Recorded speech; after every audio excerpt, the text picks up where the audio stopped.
yeah. I see that there is a protest. 21 people at the Fed reside in anger over the Doge. 21 people, huh? 21. I would say that's 22 too few. I have no idea. I don't even know how many people work at the Fed. They're probably all 73 and should have resigned 8-9 years ago. Get over yourselves. But Chad, what about what? Nobody cares. Good God, the insanity of it all. So this is the Federal Reserve? Mm-hmm. Oh, is it Jerome Powell? Is he one of them? No, he's not. Yeah, He serves at his leisure, by the way. Yes, sir. Jerome serves in a different way than others. I can't wait for them to fight. I want to go back to two things you talked about, young Ken. Yeah, what's that? First, I was on that album with all those British stars. Oh, really? I was. What album? You didn't hear? No, I was working. Oh, yeah. Here, let me play a little of it. Play a little bit. It's pretty good. It's pretty good. I can't believe they brought up my old hit. But I like it. Dude, that's great. yeah, that was it. Yeah, we're protesting. It's a protest song.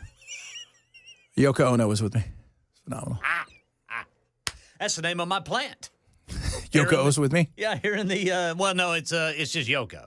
I interviewed her. Wow. Crazy as that. I was getting ready to say, how'd that go? She was nuts. Is the best way to describe it. She was like, and everybody like. So she was on brand, is what you were saying. She was in Palm Springs for a art show. I don't know. She's probably yelling at the wall or something, throwing paint on it. And everybody's like, "Oh my God, she's brilliant." And all I wanted to, and they're like, "Don't ask her something," and ridiculous. I'm like, "I'm going to ask her one thing. Why'd you ruin the Beatles?" I didn't even like the Beatles like that. But come on, you ruined it. What's up with you? What's wrong with John? Oh, I was not allowed to. They're like, "Don't." Man, her art. Oh God. I mean, can you? Does that ring a bell? How about this one? Remember when she was doing all that? Yeah. She would stand there and hit like a stick and go, That's art, baby. That is art. And the other one, the ban on the drag. No drag shows, huh? Yep, no drag shows. Not in public. Can't have them in public. God, who would have thought? I don't know why, because I know Afton. I heard she commented on it. She's like, this is against free speech. No, it's not. No, stop with the if a drag queen can't read to your kid, somehow that's, you know what? If you want to have a drag queen over to your house and read to your kid, knock yourself out.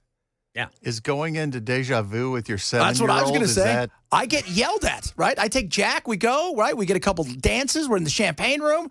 We're just having lunch. He's learning about finance. They're and not boobies. getting. Yeah, that's right. Jack, do you see? She can write those off. Those are a depreciating asset. If you, that was always the thing, because, being in Palm Springs, you meet some drag queens. Most of the ones that I met, they were like, hey, you do realize that a lot of people find this ridiculous too, because our show's not meant for kids. Right. And the fact that you would do that is crazy. Also, you'd be like, oh, yeah, you know what? I'm going to give back to the community with my thong. That's just insane. So that's good. That's a win. That's a win for America. That's what Attorney General Jonathan Skrmetti said. Oh, he must be so excited. He's had a few big wins. He has. Supreme Court's been his pal. So I think that's look, I am not, I'm not a prude. I don't care if you're gay. I got tons of gay friends. I don't care if you're straight. I don't care. This is never about you as an adult. This is about kids. Right. If we don't let kids go to rated R movies, why should I have that? If I can't, like you say, go over to Bell's place, his other place he works, Deja Vu, where he's the, now come to the stage, put your hand together for Heather, or whatever the name's, Amber, Crystal. Champagne, right? Like champagne. It's so funny. Playing just pour some sugar on it. How many times do you have to hear that at night, Bell? It's funny you say that, because when I was quite the young man and they were a client of KDF when I worked there, I was in there a lot. Really? Did they like to go there? Is that what you're saying? No, they were just a client. I would go over and enjoy their hospitality and No. Well, there you go. You know, walked into my very first girlfriend when I was in there one time. Whoa! All right. Because you know what, guys? All strippers have hearts. All of them. That was one of the most shocking moments of my life, and the only thing I could think to say when she came up to me was, "Does your father know you work here?" That's right. I don't know what your uncle did to you, but that was bad. Okay. That's just nuts. So much stuff to talk about today. We are going to talk about the Fyre thing. If you don't know what it is, Fyre Festival was the greatest, hilarious, you got taken advantage of moment in a long time. And they're back. And it's a story that makes you go, are you kidding me? We're going to talk about that. But we're also going to talk about the economy, stupid. Now, I want you to listen to CNN. This is Harry Anton. Good guy. Does a lot of poll stuff.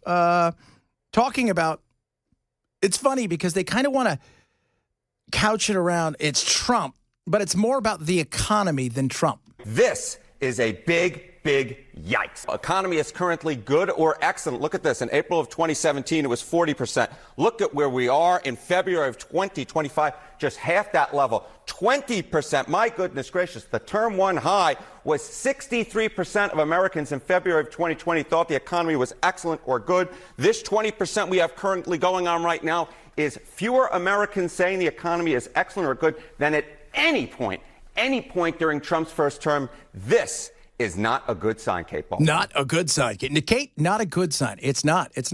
25 days in. So let's just slow our roll before we lose our mind. How about the future economy? Is the economy getting worse or better? And all I can say is yikes. Yikes. Again, compare it to where we were in the first term at this point, April of 2017, 53%. The majority said it was getting better. How about now in February of 2025?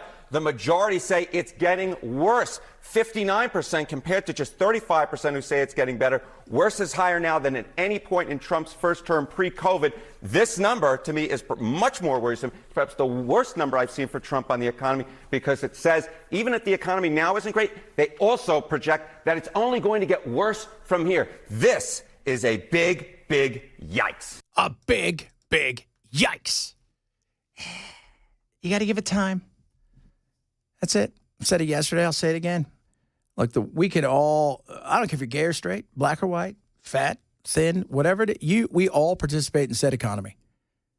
All of us do. And this right here is early days. Now, I said if we to summer and things are still not going well, then people are going to have some other questions. But to think that things are going to be fixed over, it's like weight. Right? You didn't get fat overnight, so you're not going to get thin overnight. We were in an inflationary situation for damn near 3.5 years. So we're not going to get out of it overnight.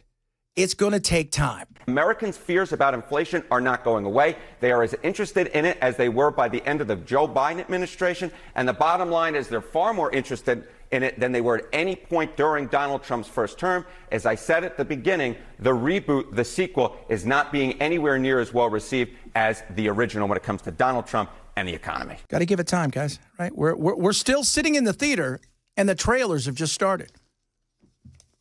So I'm not quite sure I'm ready to Rotten Tomatoes him down to a 5 just yet. But the economy, as we said yesterday, this is it. As goes the economy, so goes everything in his presidency. And when you're looking at legacy, which is what he's looking at, the stuff that he's hoping to start to move towards is long-term. You're not seeing that in 6 months. Hell, you might not see some of this for 6 years. But to get to the point where we need to get to, there's going to have to be some austerity measures and some tightening of the belt. So before everybody freaks out, especially in the media, oh my God, it's the worst day ever. I was telling Ken this before the show. I've never been that guy. Never been that guy who runs around with my hair on fire or gets too excited or gets too, down. I'm just like, all right, we'll see what happens, right? We're going to see what happens. And I realize in the world of the media, nobody wants to wait to see what happens. Nobody wants to have a conversation about, well, let's just see where it could go 2 ways. We'll figure out where it's going to go. But screaming and crying about it isn't going to get it fixed overnight. And it isn't. Frank Luntz. The level of support for Donald Trump has fallen. It is reasonably clear it's been a significant measurement, but the agreement with the general direction of what he's trying to do is positive. So Democrats can point to the fact that the numbers that he's dropped below 50% support, and that's significant. Republicans can point to the fact that he's more popular now than he was at any time in his first term. And that's what we call truth. One thing I will always do for you guys, I'm never going to blow smoke. I'm never going to lie to you guys and say, it's the greatest time ever. I'll tell you the honest truth. It's better than it's been, but it's not as good as where I'm sure he would like it and where it started out. And there are people out there that are nervous. I hear from them on a daily basis. People I trust and love who voted for Trump but are a little worried because people don't like change. Get a little nervous in the change world. And it's all happening kind of fast. And they're seeing an economy right now that they're recognizing we're going to have some issues with tariffs. We're going to have some issues with the potential of the starting of the summer and gas prices starting to go up as we head into spring here very soon. And there's worry about, obviously, global strife. People, they get nervous. But as I say, you know, look, we're on this ride together, guys, and nothing's changing. So the best thing that you can do is buckle up for a little bit. And if we get to June, July-ish, and things suck, well, then there's going to be different questions. But one person just texted in the show and said, why is the Democrats going to blame, you know, their predecessor from day one? Because that's what everybody does. This is still Biden's mess that Trump's trying to clean up. You don't clean it up in 2 seconds. We didn't get fat overnight. We're not going to get thin overnight. It's going to take time is what I'm saying. Democrats can say that the intensity of support behind Trump's measures have dropped, but Republicans can say that the support in general for cutting wasteful spending, for cutting the bureaucracy, for dealing with issues at the border is just as strong, if not stronger. So tonight, both sides can claim victory, but this is only day 33 of this administration. Yep, only day 33. We still have some time. It's going to take a little while, kids. It's going to take a little while, what we're saying. A lot of stuff to get to today. We're going to try to cram it all in. I heard Chris talk a little bit about the data Republican from not really the Doge, but kind of the Doge. It's kind of weird that Elon sees a tweet from her, thinks she's rather interesting, kind of brings her on board, and she's doing a lot of stuff. She is very interesting. And I watched a big interview with her last night, about 35 minutes. And it is very fascinating.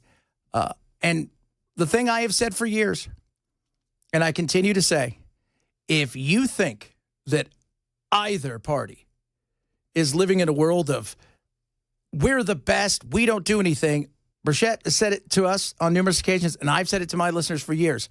These are the same parties. This is Coca-Cola and this is Pepsi. They're two corporations that don't want anybody in their sandbox, and they've both been taken from us for years. And I think the work that she's doing is going to expose more than people realize. We'll talk about that.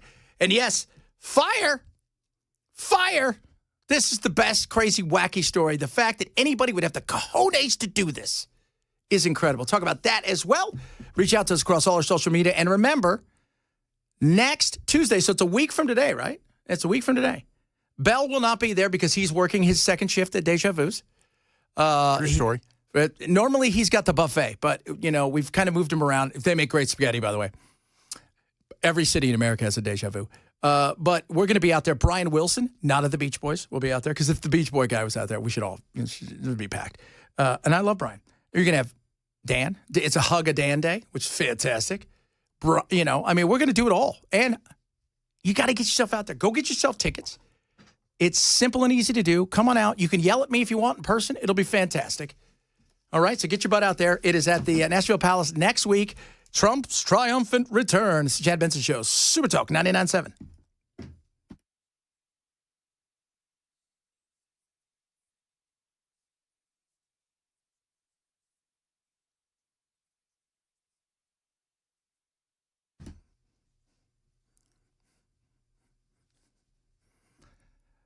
Rough Greens. RUFFgreens.com. Go there, use code CHAD, and get yourself a free Jumpstart trial bag of Rough Greens. Rough Greens is great. So they have Meow Greens for your cats. Got Belle, a bunch of Meow Greens coming on the way. And Rough Greens for your dog. And I have both because I have a dog and a cat. And so what you do with Rough Greens is they're doing a 90-day challenge. It's one scoop a day. It's going to make your dog's food so much better. So you're going to get a Jumpstart trial bag for free. It's a $20 value. All you have to do is cover the cost of shipping. It's a few bucks. Within the first 30 days, remember, 1 scoop a day. Shinier coat, more energy. By day 60, stronger immune system, less shedding, improved joint function, so you can see more mobility, which is amazing, all because of the live nutrients you added to their food. By day 90, better digestion, reduced inflammation, improved heart health. It's incredible. Try a Jumpstart trial bag and take the 90-day challenge. If you love your dog, like I love my dogs, you'll do it. RUFFgreens.com. Use code Chad. Cover the cost of shipping, get a bag for free. Ruffgreens.com. Use code Chad.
Another airline mishap. Fortunately, this one didn't hurt anyone, but boy, that plane took off fast. I saw that.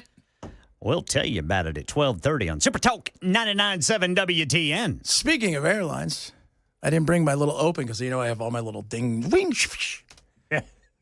and what the is going on in the sky yesterday. Smoke in the cabin. Smoke in the cabin. That's why that Delta thing turned around. I saw the people with the smoke in the cabin. Jim, how's the weather in the cabin? Bob, it's foggy. Can you believe that? And then, so the people that are on the plane, they make them get off, and they're on the wing, and they're like, oh, yeah, you guys can't get off here. You got to go back through the smoky cabin. Delta, we love to fly, and it shows. And I'm flying next week, too. That just makes them look like they don't even have their own emergency procedures down. No, well, they didn't. The thing where they point, that's fantastic. The belt. So you nervous about flying, Brother Chad? Not really. I mean, you know, look, how many things were close before? That's a question. We're flying more than ever. And I've said this, the worst plane disaster in history were two planes that never got off the ground. It was a KLM flight in, I think it was the Seychelles or Majorcas. Mm-hmm. They smashed into each other in the fog. I think there was like 590 people died. There were two. That was back when they had jumbo jets and 747s. But it's foggy. Why is there mist? People are much more acutely aware of these things, too. It's not like these never happened before, but now when they happen, it becomes front page news. Everything. Every time. Yeah, and the other thing is because of social media, because we can, like you're talking about the plane disaster that almost happened again today. I saw it, and I thought to myself, we would never have seen that, so we would never have known. Now it's everywhere. Right. So it's top of mind in a way that it never was before. And, you know, when you start to have that conference, you know, it's like when you go out and you're like, I think I'm going to buy, you know, like Belle told me, Chad, I found this really cute Volkswagen Bug. It's brand new. It's got little eyelashes. It's red. Now, everywhere he goes, he sees a red bug with eyelashes. Because but you know how, like, if you want to buy a car and you want, and now you start to see it everywhere, it's the same thing. What's that phenomenon called? Is it like confirmation bias or something like that? No, Phil used to talk about it all the time and use the exact example you did, where if you own a red car, suddenly you notice red cars more often everywhere else after you've bought one. But I can't remember. The Dunning-Kruger effect, is that it? No, that's where you think you're smarter than you really are. Thank you very much. Somebody said Tenerife. That was right, Tenerife. I knew it was like Seychelles, Tenerife, Mallorca, somewhat. But that crash was horrific. They'll tell you it's like anything. You want to know why flying's so safe? Because when you get up above everything, there's nothing out there. So you have to worry about anything. Where the stuff that we're seeing that's dangerous, that's all close to the ground because of traffic. Yep. That's why we can't have flying cars. The Jetson makes it look easy. It's not easy. Yep. You got to land and you have to take off. Yes. Scary. And when you think, like, I remember as a kid, so I grew up in the flight path of Long Beach Airport and LAX. So at night, you could watch, like, you know, a plane a quarter mile away, a plane quarter mile away, a plane quarter mile. They're all on their, it was very interesting. Yes, Belle, you got it? Bader-Meinhof phenomenon. Oh, it's the Beta-Meinhof. Why we notice things more often. Yes, it's the Beta-Meinhofs of the famous Meinhofs. Of course, famous. So. But when you realize how much traffic's going on and how far, like, these planes, they're lining them up, and you might be 20 miles out, but there's 15 other planes in front of you, and they have to land. And on big airports, they got to cross 3 or 4 different, you know, runways. Yep. And that's what is crazy. That's what was going on here in Chicago. Yeah, Midway. That's right, Midway, kids. So that was close, too. Those things, man. Because I like flying, it's, you know, it's, look, let's be real. It's crashing that everybody's scared of. Oh, yeah. The flying part's not too bad, but the whole, like, you know, slamming into a mountain or something, that's terrifying. Yeah, exactly. The anticipation of it. Yes. And it's, you know, so, yeah, like you said, you've got the Meinhof effect or whatever. It's the Bader-Meinhof. The Beta-Meinhof effect. Beta-Meinhof. That feels like if you were kidnapped. I was like, oh, did you hear if Belle got Beta-Meinhof? Oh, that sucks. No, that's Stockholm Syndrome. It's different. You got the German version where you like want to lead them. You don't even want to be a part. You want to be the leader. It's the Beta-Meinhof Lord. Oh, coming up, let's have some more fun. We're going to talk about the Fyre Festival.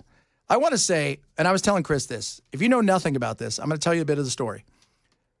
But it is, everybody in the world should have a little bit of this guy's moxie. Not too much, because it gets you in trouble, but just a smidge. We'll talk about that, bunch of other stuff. It's the Chad Benson Show, Super Talk 99.7.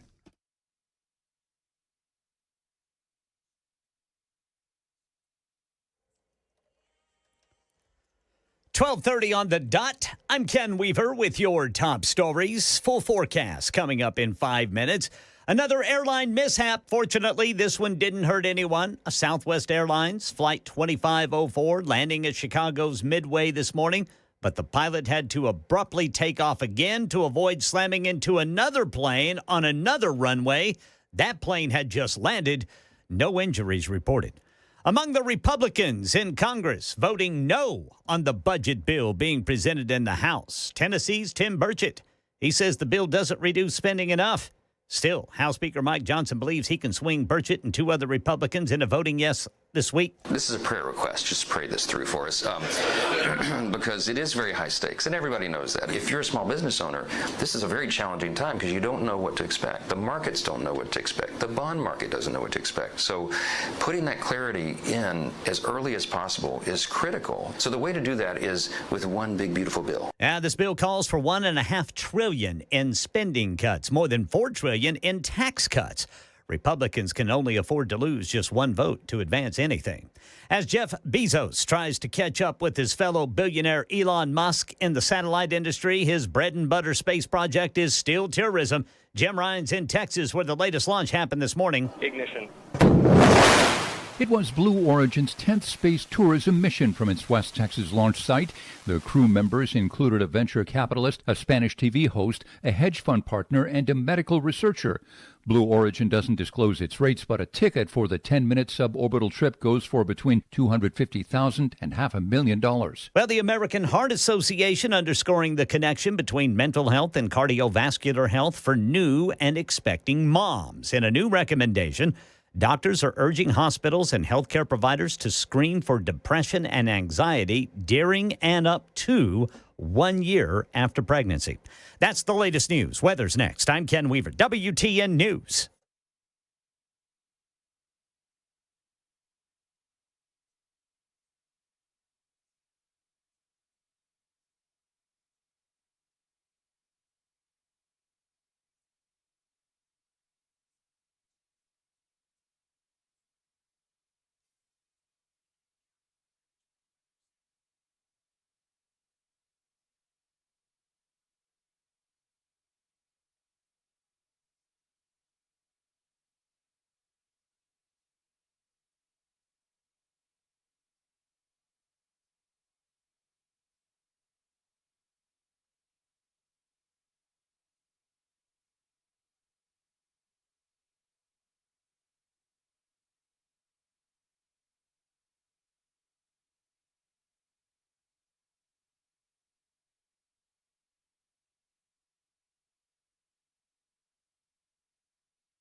Dun, dun, dun, dun, dun, dun. When I use Bell as an example, it's only because I love Bell.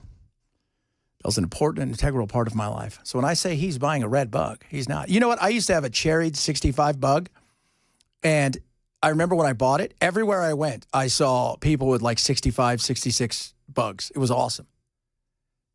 And then when I got rid of it, I don't think I've seen one since. I started seeing them a lot after my parents took me to see Herbie the Love Bug in the theater. God. Now, which one? The original. Okay, I didn't know, because there was one with Lindsay Lohan in it. Yeah, Remember that when she was a stripper? I was like, oh, Herbie, look what I'm going to do. It was on her. Oh, she's like, my parents actually bought a Volkswagen Bug after that movie. Are you serious? Yeah, a blue, and we had it in Iceland. Did you put a number on? Oh, because you were in Iceland. Yeah, my dad was World's in the most Navy. beautiful people. Well, true, but they can't pick their own names. They can't.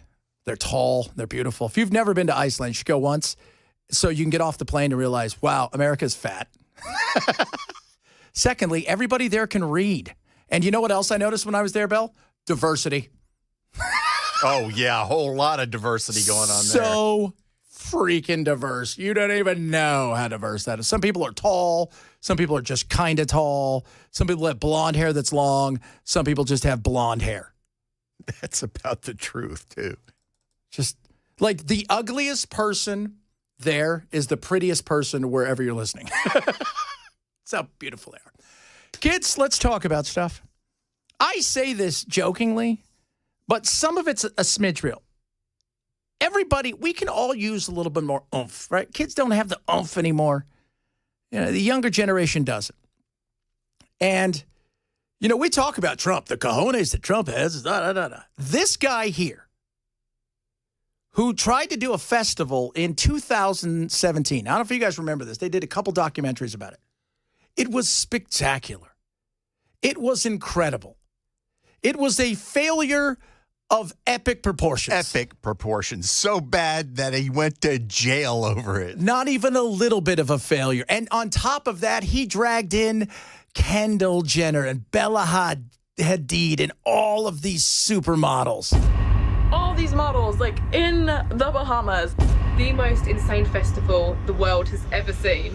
Island getaway turned disaster. It became very barbaric. Right now, we are the laughing stock of everything. Just wait until you see what you're getting yourselves into. American rapper Ja Rule is in the Bahamas with his business partner, Billy McFarland is an amazing entrepreneur. He can convince anyone of pretty much anything. They just bought an island, Pablo Escobar's island. Oh my gosh. Ding. We're gonna throw a festival, yeah. Within 48 hours, they sold out. These guys are either completely full of shit or they're the smartest guys in the room. And then one picture of cheese on toast ripped down the festival. The event's co-founder is facing up to 20 years in prison. If you had thousands of dollars to go on a trip to see Blink 182, that's on you. That is Darwinism at its finest. Oh, so true. Now, thank you very much, Ron Funches there. So this guy does this festival, and it was supposed to be like you're on an island, and it's going to be like, think of all these. We talked yesterday about the MILF Festival, whatever it's called, the 1999 festival.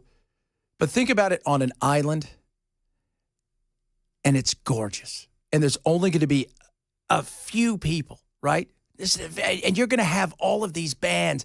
Every rapper you can think of, it's only for beautiful, rich people. And this guy sold it to the world. And the first thing he did, he leased the island. It wasn't from Pablo Escobar, because he was dead.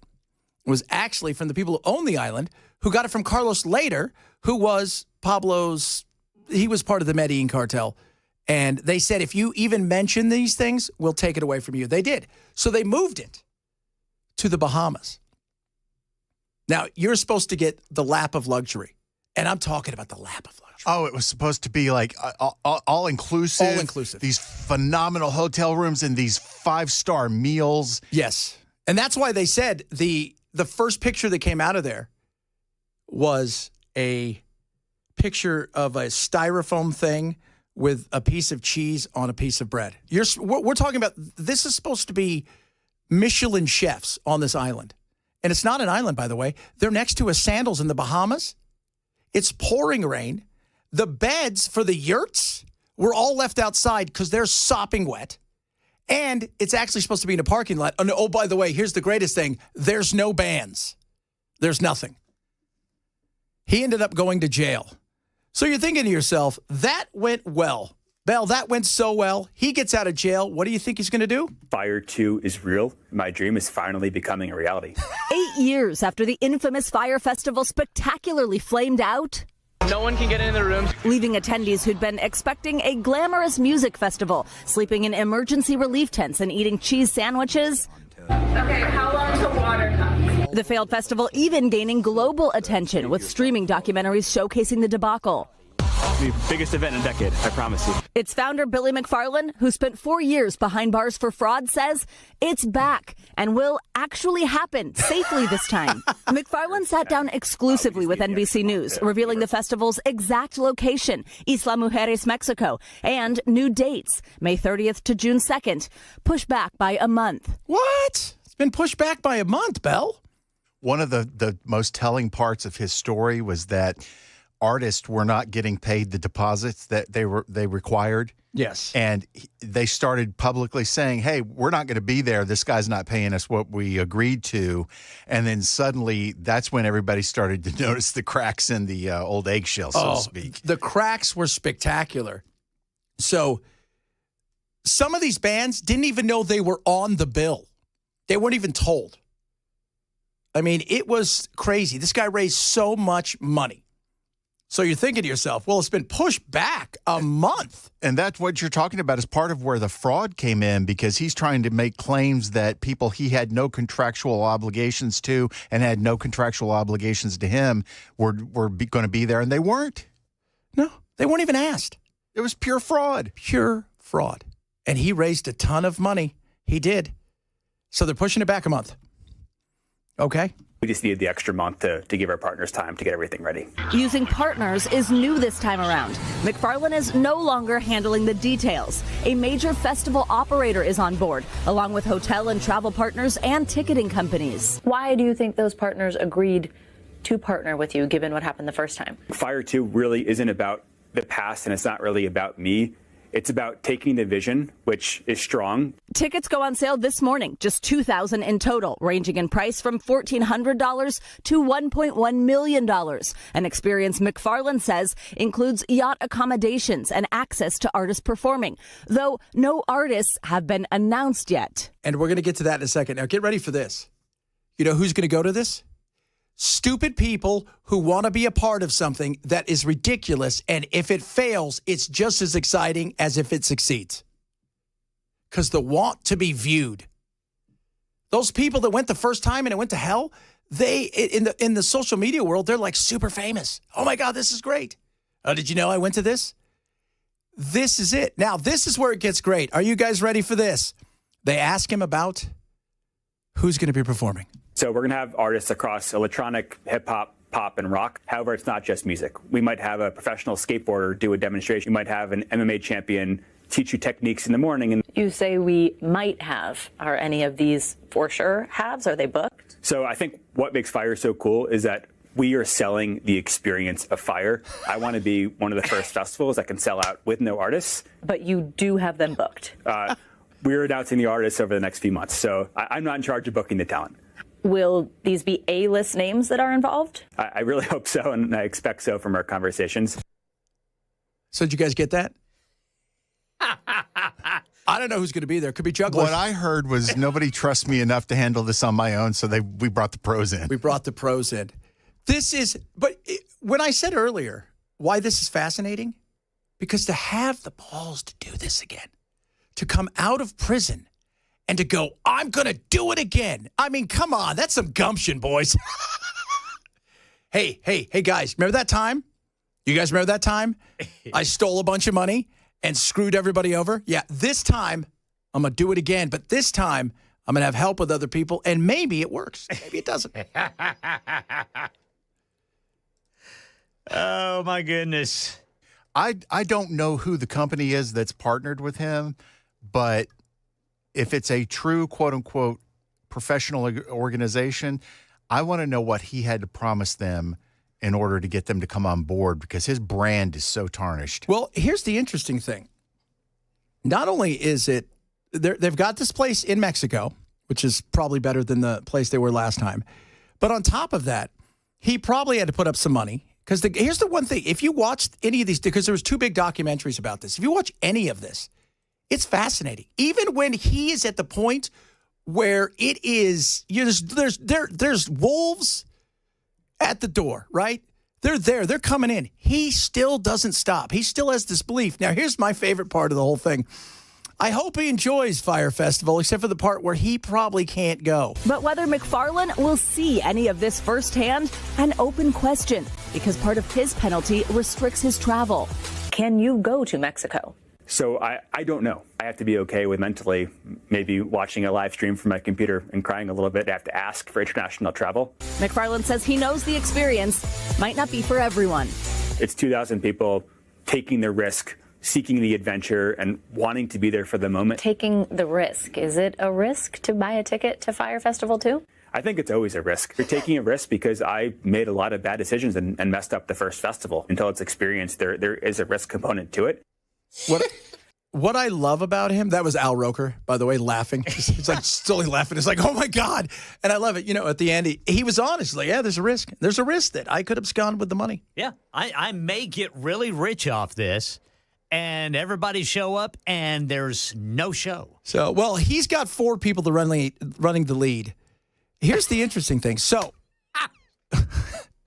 he has to pay $500,000 of the festival proceeds immediately off the top as part of the $26 million settlement that he has to pay. And then once they've recouped their money, and the bands and everybody's paid, but once that's all recouped, then he's got to take the rest, and I think he splits it. But again, the cojones to do this and to get out in front of it is awesome. I mean, it's if you go, that's on you. But you know what? Even if you go and you're a influencer and it goes to crap, you almost want it to go to crap because it's better for you. So he is promoting a massive music festival, and no artist may show up. No, his whole thing is I want to sell it out first, because the whole thing is I have a feeling we've put a deposit down. We're going to sell it out first. If we can get $3 or $4 million, I can book the motels or whoever. I don't know who it is. And if they start rolling out artists, if they slow down in sales and they start rolling out artist names, that'll help pick it back up. Yeah, and that's why he's not going to announce anybody until A, it's got to be a done deal. The contracts have to be signed, and B, he wants people to buy off the quote-unquote experience as much as he can before he starts naming artists. This is going to be awesome. I want it to, you know what? I want it to work because I think people will be bummed if it works. I do. I think people will be sad. I think people are going for the experience of a nightmare. Well, that would certainly be a change of pace for him if it worked. Oh, I can't believe that worked. Coming up, a lot of stuff still to get to. Happy Tuesday. Remember, 1 week from today, Ken's going to be there because Ken's a goer. He's a trier. Joan's going to be there because that's what she does. Matt, Brian, Chris, all going to be there. Dan, giving hugs. I'm going to be there. Belle? I'll be at home. There you go. Come on, Brother Bilal. Let me think about it. No. You know what? I want you to come out, and I want you to put on, like, Daft Punk. Just put on a hat, like a head, and just stand there. Well, you could do that with anybody and pretend it's me. Well, I could, but maybe we'll do that. You don't know. Bell maybe shows up, maybe he doesn't. But it's next week. Get your tickets now, 99.7 WTN. Go get your tickets. They're not very expensive. It's all inclusive. Unlike this, we're actually going to have a band, right? Is there going to be a band? No. Doesn't matter. Billy's going to be there, maybe. Is he going to be there? Maybe, maybe not. You'll find out. It is Jet Benson Show, Super Talk 99.7.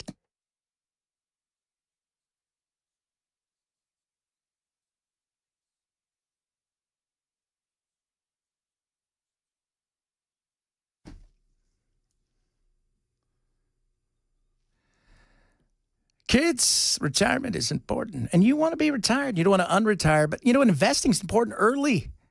So get with my buddies over at Bulwark Capital. They've got a free webinar going on Thursday, March 20th, 3:30 Pacific. It's 5:30 our time. It's not going to cost you anything. My buddy Zach Abraham, Chief Investment Officer, he's going to walk you through everything that they do over there at Bulwark. It is the first 100 days webinar. And you can sign up at knowyourriskradio.com. they're going to, they always joke about, the Doge, but they have something similar. It's called the Department of Retirement Efficiency, and they've been doing something like this for a while. They want to make sure that you understand what's going on, what kind of fees are out there, the volatility, the craziness that goes on. They want to show you how they do things differently at Bulwark. Everybody says it. They will prove it. Sign up today. It's not going to cost you anything. KNOW, yourriskradio.com. Remember, it is Thursday, March 20th, 3:30 Pacific. You can also get yourself a free risk review where they'll walk you through your retirement and your investments all by your lonesome without even going to a webinar. Call 866-779-RISK today. For Bulwark Capital, investment advisory services offered through Trek Financial LLC and SEC Registered Investment Advisor. Investments involve risk and not a guarantee. Past performance not guarantee future results. Trek 25137.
Close call at Chicago's Midway, and the latest economic report shows a sharp decline in consumer confidence. We'll tell you about it at 1 on Super Talk 99.7 WTN. The office building size 2024 YR4 previously had an impact probability of 2.3%, which is high compared to the other 37,000 near-Earth asteroids being tracked by NASA. But newer observations suggest a much lower chance, about 1.7%. The 2024 YR4 has our planet in its sights when it passes by on December 22nd, 2032. I guess we're going to be fine. says them now. Famous last words. I don't really know if I trust them, because they're full of baloney. I'm still waiting for that Epstein stuff to come out. I was told it was coming out like 2 seconds after Cash got in there. It'll come out the day after the asteroid hits. Oh, the day before, right? Like the day before 9/11, there was, did you guys see the day before 9/11? Remember, they're like, we lost $500 billion. Nobody knows where it's at. And then the next day, 9/11 happened. Nobody ever cared ever again.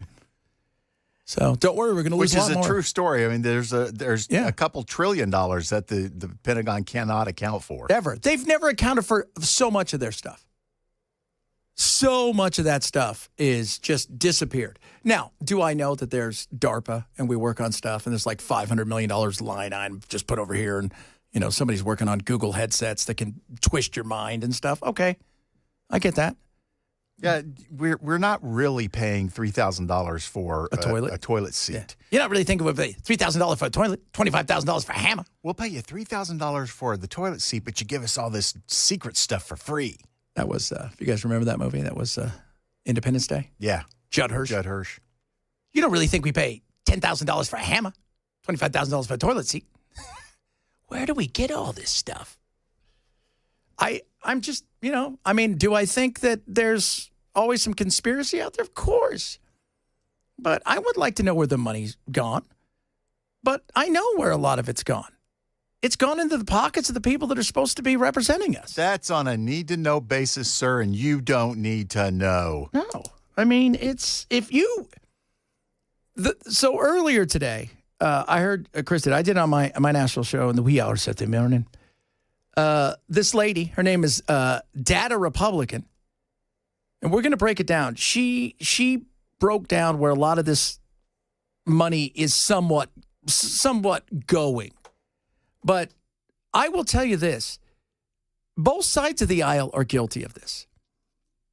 Both sides of the aisle. They can be cheering Trump and Elon on all they want. A vast majority of them, they don't want any of this to go away. They live for this. This feeds their family. This feeds all of their kids. They set themselves up this way. They have set bureaucracy up not only to be a pain in the butt for the average person, but to be a moneymaker for them.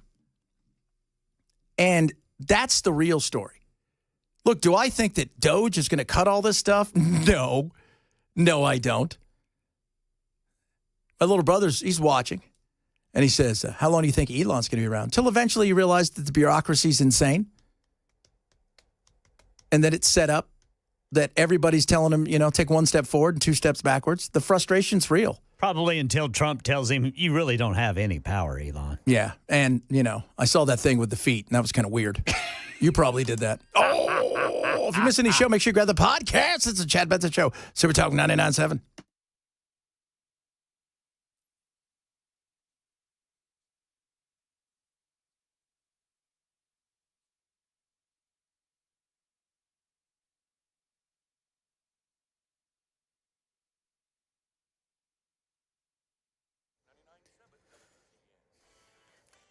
One o'clock on the dot. I'm Ken Weaver with your top stories. Got a crash. Charlotte Pike at I-40 reported by police in West Nashville. Full forecast coming up in 5 minutes.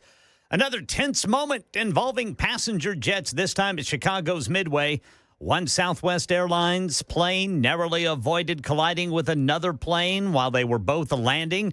Flight 2504 trying to land when the pilot abruptly took off again to avoid slamming into the other flight that had landed.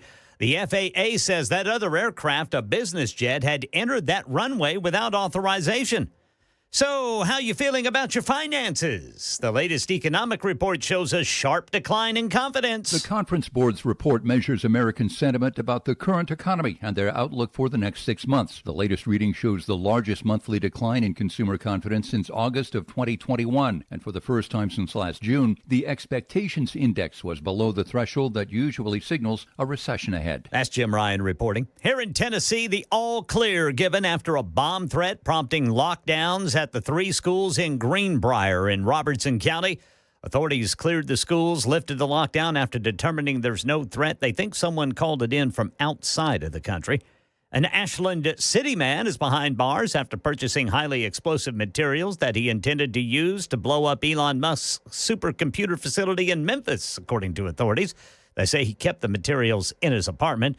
This man, Daniel Burke, lived down the hall from the suspect, Ethan Early. I think that it is irresponsible and does not help the political situation within this country to commit violence against those individuals. He was speaking to News 2. Ethan Early's friends called police after becoming worried about his plans. He was arrested and booked into the Cheatham County Jail. President Trump has appointed Tennessee native Alice Johnson as his so-called pardon czar. You may remember her from 2018 when Trump pardoned her after a high-profile campaign from Kim Kardashian. Now she's doing the same for others. I advocated for them right in the Oval Office. It wasn't me sending him a list. He wanted me to come and meet with him and talk to him.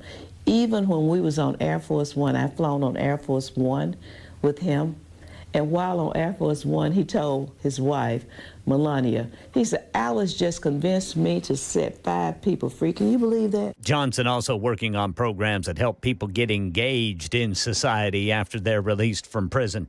And a social media influencer has been arrested in connection with a deadly crash last 4th of July that killed a rideshare driver. Here's Alex Stone. On the 4th of July last year, Summer Wheaton left an exclusive event known as a white party at Nobu Restaurant. After leaving, investigators say she was driving on the Pacific Coast Highway and was under the influence and crashed into rideshare driver Martin Okiki and killed him. Wheaton has over 100,000 followers on Instagram. Wheaton has now surrendered to the LA County Sheriff's Station in Malibu, charged with vehicular manslaughter while intoxicated. Okiki's family has sued Wheaton for wrongful death. That's the latest news. Weather's next. I'm Ken Weaver, WTN News.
The Wellness Institute of Nashville wants you to be well, of course. Dr. Mitchell, Dr. Ashley, they're experts, and then some when it comes to getting you well. Right now, in honor of the 47th president, 47% off non-surgical spinal decompression in the big 47 offer of 2025.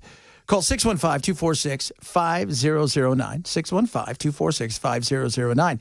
There's no pills, no spinal creams. None of that stuff, right? There's no surgery. If you need surgery, they're going to tell you, look, there's only so much we can do, and you might have to have surgery. But they're going to get you hooked up. They're going to get you ready to roll. During your consultation, you're going to get an exam, x-rays included. You can even bring an MRI if you need to. It's all about going over your condition and putting together a plan to get you healthy, a plan to get you moving around, a plan to get you in a position where you're pain-free in 2025. The Big 47 offer is going on now. It's time to have a pain-free life. It is possible. Call the Wellness Institute of Nashville today at 615-246-5009, 615-246-5009, or go to painisbad.com.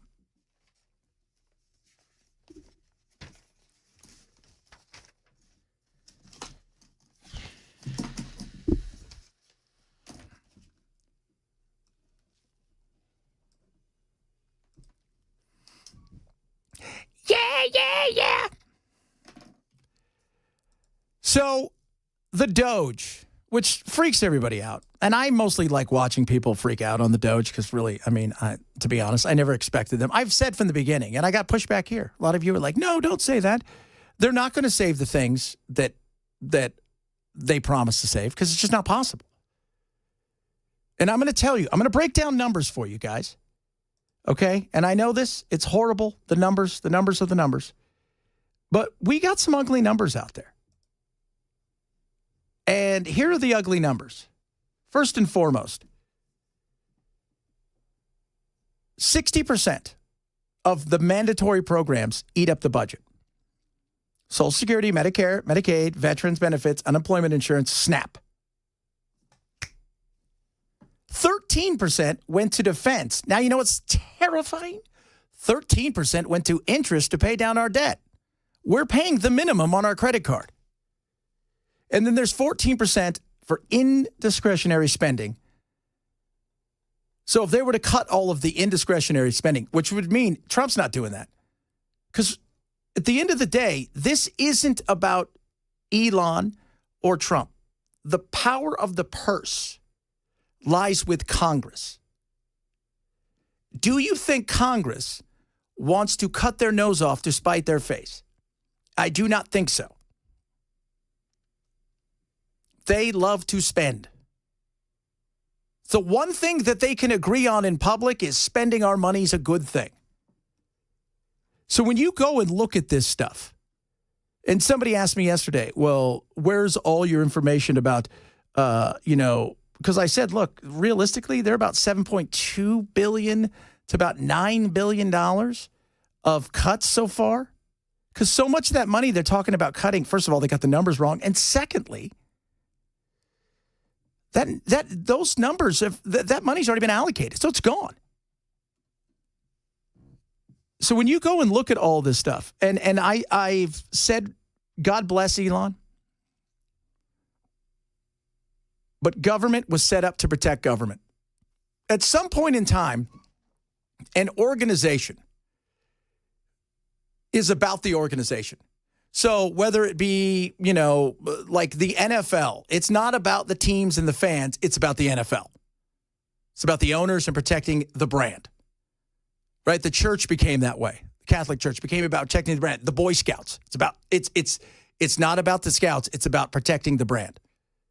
And government is the biggest lobbyist of government. They're protecting what's theirs. And that includes many, many, many people inside of the Republican Party as much as it does the Democrat Party. So a lady went on News Nation, and she is very secretive, as you would imagine.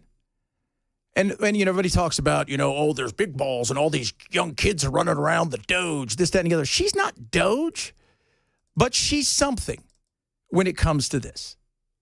And she's quiet about it. But she is brilliant. And she's also frustrated at what she sees. She's gained quite a bit of popularity on social media, even with Elon Musk. The data scientist is very secretive about her real name being out there and her security, but she agreed to meet me at an undisclosed location. She is deaf, and we communicated through an interpreter. Big picture, with all the databases you're looking at and taxpayer money, how much do you think is being wasted or stolen? If I had to guess, I would say it's over 100 billion. But what's more important is what they're doing with that money. The mythical X account Data Republican, shared over and over again by Elon Musk himself, is a real person, a former programmer, now full-time calling out government waste, like exposing USAID. Which is great. Exposing the insanity, that's fine. And we need some of that. And somebody just asked on the text, and feel free to text us. Bell, tell everybody what the text line is. 615-737-9986 or WWTN. That's right. Or you can go to the YouTube and you can go on there and say, hey, Chad, what about this? And somebody just said, so what do you suggest, Chad? Just don't try it? No, it's not about not trying, but it's about being honest with the people. And that includes where we're going to have to make some serious decisions. And we'll get to that in a second. But her exposing this just exposes what I've said forever and a day. These are not two parties that are grassroots, we're for the little man parties. These are two mighty corporations that want to spend all of our money. It's interesting how he found her. How did you get the attention of Elon Musk? Honestly, I don't know. You'll have to ask him, but I'm grateful. One day, you just, I tweeted what everybody should. I just tweeted what I found, and then he tweeted everyone should follow the data Republican. My jaw dropped to the floor, and I thought, what, is this real life? But I guess tech people find tech people. I want to be clear. I don't communicate directly with Elon. He found me and supports my work. But I have communicated with some people that are involved with Doge just on the side. And I don't want to say much more about that, but I have a working relationship. Yeah, she's got a working relationship. She knows who they are. She's been out. She's seen them. And remember, her name is, or at least what she goes by is, and you can go see everything, it's Data Republican on the Twitter. And that's got to be crazy, right? Because you're probably tweeting out to, I don't know, maybe 5,000, 10,000 people, if you're lucky. I mean, that's decent size in the world that we live in, if you really think about it. And all of a sudden, you go from that to 500,000 kind of overnight because Elon says follow. And it's very nerdy, don't get me wrong. She goes by Data and uses AI tools to search public databases for waste and fraud. She's been to D.C. to meet with Elon Musk's Doge team and publishes all her findings on X and her website. Charity funding, federal grants, non-governmental organizations funded by taxpayers. It's all there. What do you say to people who think that this data, these databases, these numbers have been out there for a long time, that they've been public for a long time, and that it's sort of like a publicity stunt that they're getting all this attention now? That's just an ignorant assumption. Data does not equal transparency. I am a database expert, a database scientist. I am a kernel engineer, and the numbers do not lie. What I did was I added the index to the book so that people can actually find the awards, what they're looking for. And you have to understand, without AI, this would not be possible because the book is so large, nobody can sit down and read the entire thing. So with her programming all of this stuff, AI is able to work 24/7, 365 in a way that is just ridiculous. That's why the change in the medical world is going to be tremendous. But when you listen to her talk about this, again, she's talking about $100 billion. Well, when you're talking $7 trillion, but it's not about the $7 trillion or even the savings. It's about the exposure that is coming. And that is most important. Because the exposure matters, I think, at this point in time, more than anything else. Her next project could be even bigger, investigating and exposing what she believes are corrupt politicians and judges.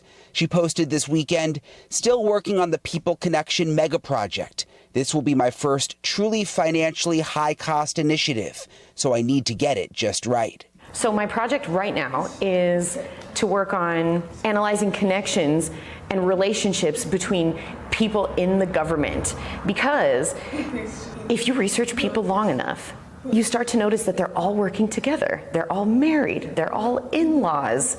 They know each other. They all sit on the same board for many years. And that's my project, to map those relationships and put it on my website. Which is awesome. She knows. She's looking up and she's saying, okay, wait a minute here. So we'll just use Belle and Ken and I. So wait a minute. I know Ken. Ken's my friend. Ken's married to my wife, or my sister. I give Ken a job over here at this company. I get them a huge contract, of which that money goes into there, and then I get fundraising money. And that's the way it all works. It goes around and around and around. She says Democrats and Republicans are both to blame. I cannot tell you enough how much both are involved. It is everywhere. Now we even have members of Congress So we have sitting members of Congress that actually sit on the NGOs right now. They vote in Congress for money for themselves, and they sit on the same NGOs that they're voting to get money. It is a huge conflict of interest, and it's buried very deep. The numbers don't lie. This is not a partisan issue, and if the American people understood completely what we're finding, there would be outrage across the board. As there should be. Because they're robbing each one of us. They're robbing, most importantly, our kids' future, our grandkids' future. They're putting us at risk long term because they love the game, and the game is money. Money courts power. Power courts money. And that's government in a nutshell. They're looking for their next, and they go and find it. And the people that have money, they need more power. They need more regulations. They need more things to help them along the way. And anything they can do, they'll do. There was a movie that came out in 1992. I don't know if you guys remember. It was called Distinguished Gentleman. It was Eddie Murphy's not finest moment. But it was about a guy who runs for Congress because he's got the same name as the guy in Florida where he lives. He's a con man. They've got the same name. And what ends up happening is that guy dies, but he just runs on that guy's name, and he wins. But I love the end of this little snippet here. Thomas Jefferson Johnson is no ordinary con man. Take the damn money. Take the watch, please. You know this goes against my every principle. There is only one place for people like him. I want to tell y'all about a town where the streets are paved with gold. You mean Las Vegas? No, not Las Vegas. He's talking about Washington, D.C. I am running for Congress.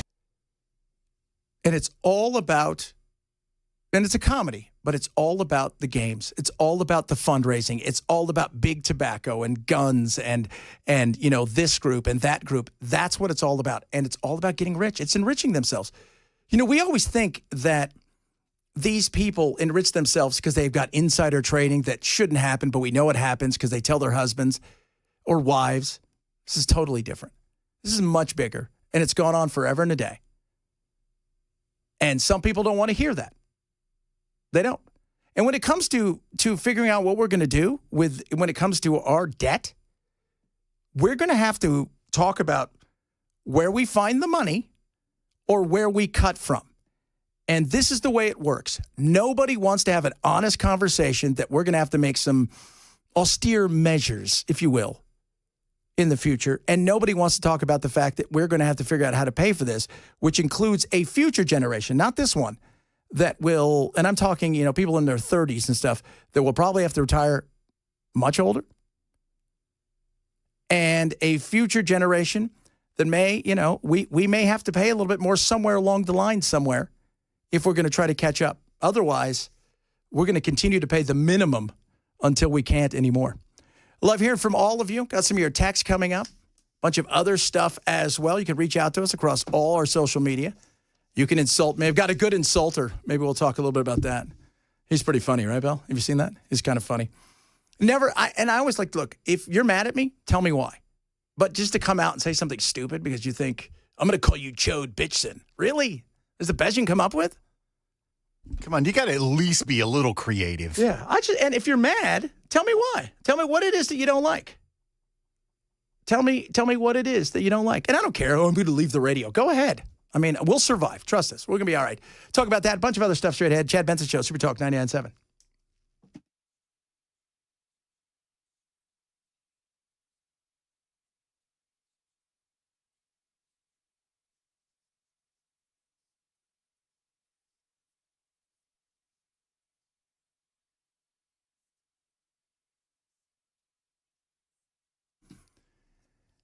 Raycon, best earbuds around. Wear my Raycons all the time. Sound quality second to none. Fit second to none. 8 hours of talk time. 32 hours of battery life. They are awesome. Here's a great thing with the new everyday earbuds from Raycon. Multi-connectivity, noise isolation, fast charging, just to name a few. They've got tons of colors to choose from. On top of that, they've got great deals across all of their site with a 30-day happiness guarantee. So if you want great audio, I love great audio. You want a fit, though, where your ears don't hurt, you can wear them for hours on end, it's Raycon. Check out the everyday earbuds and everything they do and get 20% off site-wide right now. You can do this by going to buyraycon.com/Chad. That's buyraycon.com/Chad for the best earbuds around and everything else. 20% off site-wide, buyraycon.com/Chad.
A federal judge in Seattle blocking another one of President Trump's executive orders. This story and more coming up at 1:30 on Super Talk 99.7 WTN. Can I just say what you didn't get, Ken? You didn't get a Hail Satan. We got one of those on our... A Hail on the text line. Well, he did thank you for the shout-out. Yeah, I did. I love having conversations with everybody. I want to. And I'm going to tell you things that other hosts won't. It's easy to come on here and be outraged and make fun of people, but let's have a real conversation. You want to fix some stuff? You got to fix some stuff. And that's going to be uncomfortable for a lot of people. And most people don't want to deal with it. And the kicking the can down the road, you know, Ken and I were talking about, China starts calling in debt, it's going to get ugly. Yeah. It's going to get ugly. They hold about $750 million. Which is a lot of millions. No, a billion. Billion. That's almost $1 trillion. Yeah. That's like 3 of our Fort Knox, if there's any money in there. When are they doing that? I thought they were already doing that. I didn't know if they had set a date on that. But yeah, somebody was supposed to go in there and make sure the gold is there. What if it's not? That's what I keep saying. I want to see Trump fly into Kentucky, go to Fort Knox, and go up to the guard at the vault and say, "Let me in." That'd be awesome. That would be. Because as a commander-in-chief, he has to do it. Well, yeah. I mean, you work. You can't tell the president no. No. Yeah. You don't tell him no. So you let him in, and he's going to go parkour around on all the stuff. He's going to be picking up bars and rubbing them on his face. This is where I get the orange from. This is cheese. What if it's cheese? Orange. What if he gets there and there's way more? They're like, we didn't really want to tell you this, but we've got also $14 trillion in diamonds. They just need to put a camera in there and just stream it 24/7 so everybody knows the gold is there. That would be brilliant. That would be brilliant. That would be great. You know what, though? We would all be pushing and hoping somebody would try to break in there so we could watch it live. because we're that weird kind of group. As long as they're Robin Hood-esque, we're okay. Yeah. I think the last time that was even used in a movie was in the Bond film, wasn't it? It's like Fort Knox has fallen off the radar in pop culture these days. Yeah, because there's way more money in the stock market. Gold doesn't have that kind of oomph that it used to. And the secrecy, because we know everything. Fort Knox was such a secret. And let's be real, after we found out that all of the stuff was kept on paper in the limestone mine, it kind of went sideways.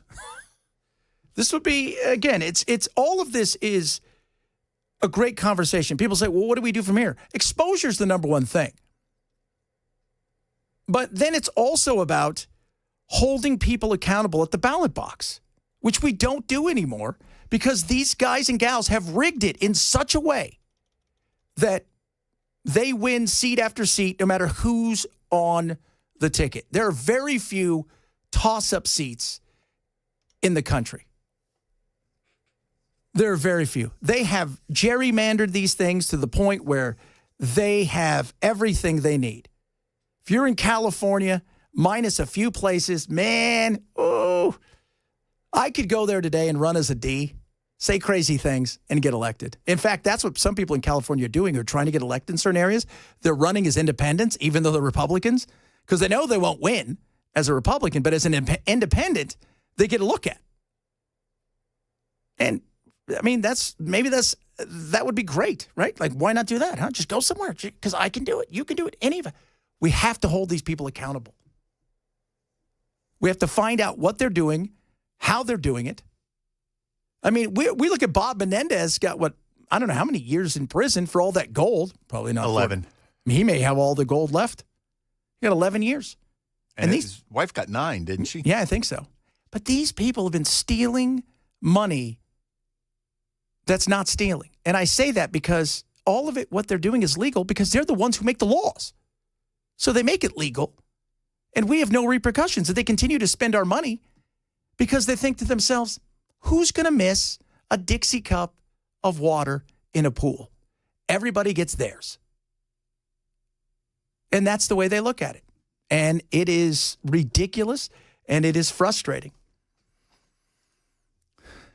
A lot of people are saying, Chad, it feels rigged. It feels that way. It does. You know, Trump wants to Uncle Scrooge. I remember that Fort Knox.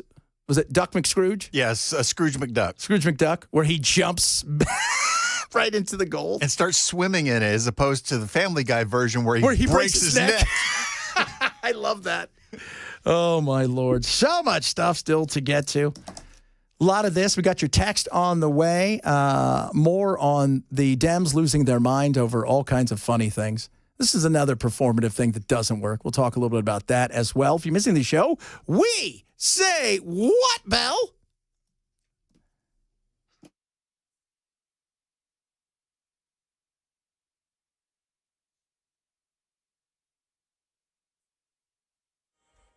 .1:30 on the dot. I'm Ken Weaver with your top stories. Got the full forecast in 5 minutes. There's been a close call at Chicago Midway today. Southwest Airlines Flight 2504 had to abruptly take off while trying to land to avoid slamming into a business jet that was on the runway. The FAA says the business jet did not have authorization for that runway. The Southwest plane ended up landing safely and no one was hurt. Investigation underway. Democrat leader in the U.S. House of Representatives Hakeem Jeffries holding a press conference today. Today we stand together as House Democrats with the American people to push back against this reckless Republican budget. Well, among the Republicans who are voting no on that budget bill being presented in the House, Tennessee's Tim Burchett, he says it doesn't cut spending enough. A federal judge in Seattle blocking President Trump's effort to stop the nation's refugee admission system. The lawsuit filed by several refugee aid groups claimed the orders counter to the system Congress created for moving refugees into the U.S. Plaintiffs also claim some refugees who had been approved to come to the U.S. had their travel canceled on short notice, and families who have waited years to reunite have had to stay apart. And Tennessee nuclear development taking shape. The Tennessee Department of Economic and Community Development announcing this week it's received 30 new applications for nuclear energy projects, totaling $80 million in state grant requests. Governor Bill Lee proposing more than $92 million in new spending to help attract even more business. Tennessee's home to 229 nuclear companies. That's the latest news. Weather is next. I'm Ken Weaver, WTN News.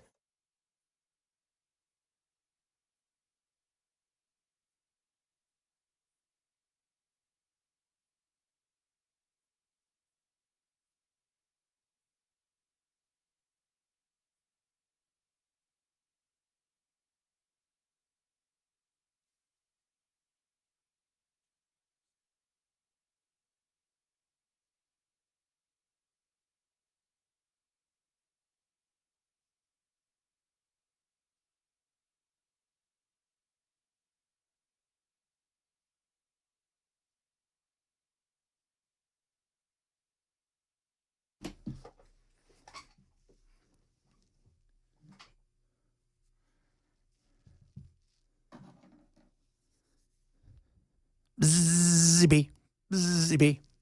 Busy bee. HVAC.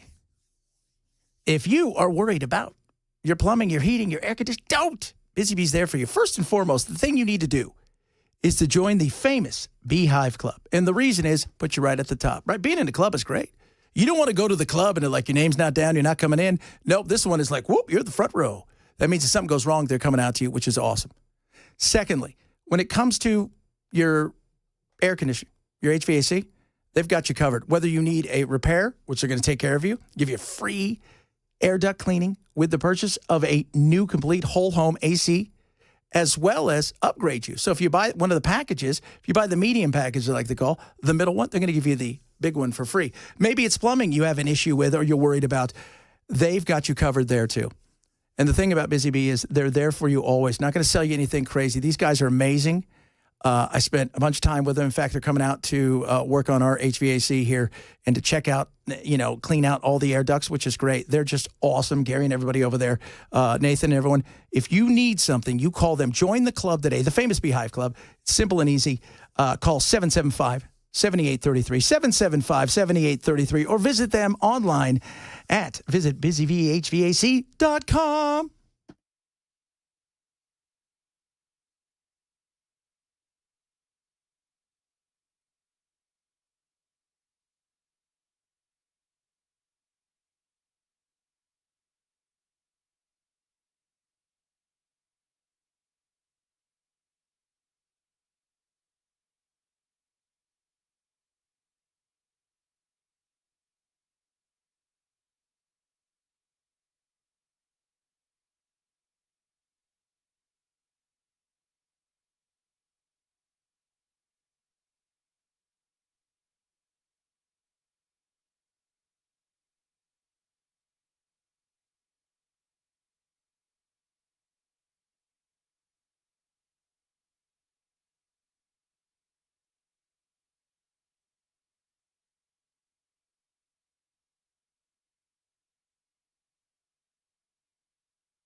A lot of stuff to get to. You know, I don't revel in anybody losing their gig. It's not cool. No matter how awful Joy Reid was. And I'm going to say, you know why she lost her gig? Everybody's like, well, it's because she's racist and she's horrible. You know why she lost her gig? Because she sucked at it. Bad ratings will get you every time. She sucked. She wasn't entertaining. She came across as pious and mean and awful. She never entertained. Zero, zilch, nada. It wasn't because she says things like, oh, white people are the worst, or white tears, or this, that, and she lost her gig because she sucked at her gig. That's why she lost her gig. They looked up and went, I can get somebody else to do this for half the price and is more entertaining. And she'll scream racism. She'll scream sexism. She'll scream all of the things. Patriarchy. It's all about the patriarchy. It's Elon Musk's job. Everybody is so racist. How did she end up making $3 million a year? $3 million a year for a long time, sucking at your job. I mean, it is amazing how bad you suck at your job and you got to keep it. This had nothing to do with anything other than that. And they can cry all they want. And trust me, of course, we heard yesterday, she was upset. But I've been through every emotion from, anger, rage, disappointment, hurt, feeling that, guilt, that I let my team lose their jobs. My show had value. And that what I was doing had value. It didn't. Not to anybody anymore that worked there. You didn't have value. There was a new sheriff in town. New sheriff said, look, we got to fix something because NBC doesn't want anything to do with us, right? They've split off from us. We've got a giant, huge anchor around our neck with huge contracts. And before the last person left, before the new person came in, that person got them all new contracts. So she's walking away with a pretty nice payday. That being said, it's had nothing to do with, because I heard people say, well, it's because she was mean. It's because no, it's none of those things. None of those things have changed. She's still the way she is. She could have been as mean as all get out. And as long as it was pulling numbers, they'd be like, oh, okay, keep it up, lady. Keep it up. Keep going. If she was funny, if she was entertaining. When I first started, a little side note here. When I first started my national show, I was nervous a little bit. And excited. I went up and Colin Cowherd, sports guy, love Colin. He was having a book signing, and I went up and I said, any bit of advice. And I got advice from both Rush and from Colin. Colin said, nobody cares if you're right or wrong. They care if you're interesting. Because you're going to be wrong and you're going to be right. And people that are listening are going to be wrong, going to be right. But if you're boring, nobody will ever come back to you. And I was like, damn. She was the same thing. You could have run that show 100 times, the same one, just with a different green screen, and nobody would have noticed. It was Trump sucks. Everybody who votes for Trump is a fascist and a Nazi. White women are awful because they support white men who are the bane of the world's existence, et cetera, et cetera. Last night, Rachel Maddow, very upset. Joy Reid's show, The Readout, ended tonight. And Joy is not taking a different job in the network. She is leaving the network altogether. And that is very, very, very hard to take. There is no colleague for whom I have had more affection and more respect than Joy Reid. I love everything about her. I have learned so much from her. I have so much more to learn from her. I do not want to lose her as a colleague here at MSNBC. And personally, I think it is a bad mistake to let her walk out the door. Why? Because, well, you're not paying the salary. Trust me, if you were paying the salary, Rachel, if they were said, Rachel, you got $50 million, that's your salary. You've got to divide it up amongst everybody. And you're looking around going, she's $4 million a year, $5 million when you count on her crew. And she's bringing in $2.5 million in revenue at best. I'm going to have to make a decision. And the decision was... And Rachel doesn't need to get all hoity-toity because she ain't pulling great numbers either. No. None of them are. None of them are. I think, and remember, Rachel took, guys, I don't forget, sacrifice. Rachel took a $5 million pay cut to $25 million a year. For what? I have no idea. She's on she's on every night through the first 100 days, but then she's on just Mondays. And my favorite part of this is she does a podcast somewhere. I'm not quite sure where that's at. That's okay. Most people don't. Nope. No. It is also unnerving to see that on a network where we've got two non-white hosts in primetime, both of our non-white hosts in primetime are losing their shows, as is Katie Fang on the weekend. That feels indefensible, and I do not defend it. Oh, she doesn't defend it? It's indefensible, guys. By the way, the people taking over for her are black. And actually, Bob Menendez's daughter is taking over for one of them because they need the money because Dad's in jail. Apparently. I actually have to go get a real job now that Dad's going to prison. No, I can't. But what do you mean? This had nothing to do with race, which people are making it about. And you're hearing it, all over. And the race thing is ridiculous.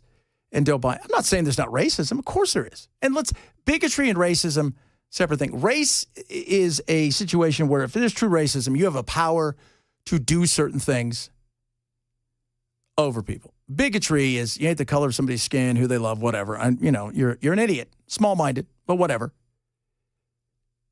But now they're already calling for boycotts. Boycotts. In the news media, it is so rare for Black women, Black people, period, but Black women to have a voice and a platform. Across all newsrooms, only 6% of newsroom staff is Black. When you disaggregate that data, that means the number of Black women are even fewer. When you disaggregate that data, that means the number of conscious Black women who are not only Black faces, but Black voices are even fewer. Had it not been for the truth teller that you are, Joy Reid, I would never have gotten this platform. That right there is, what's her name? Tiffany Cross. She's also Black. She's just an American, but whatever.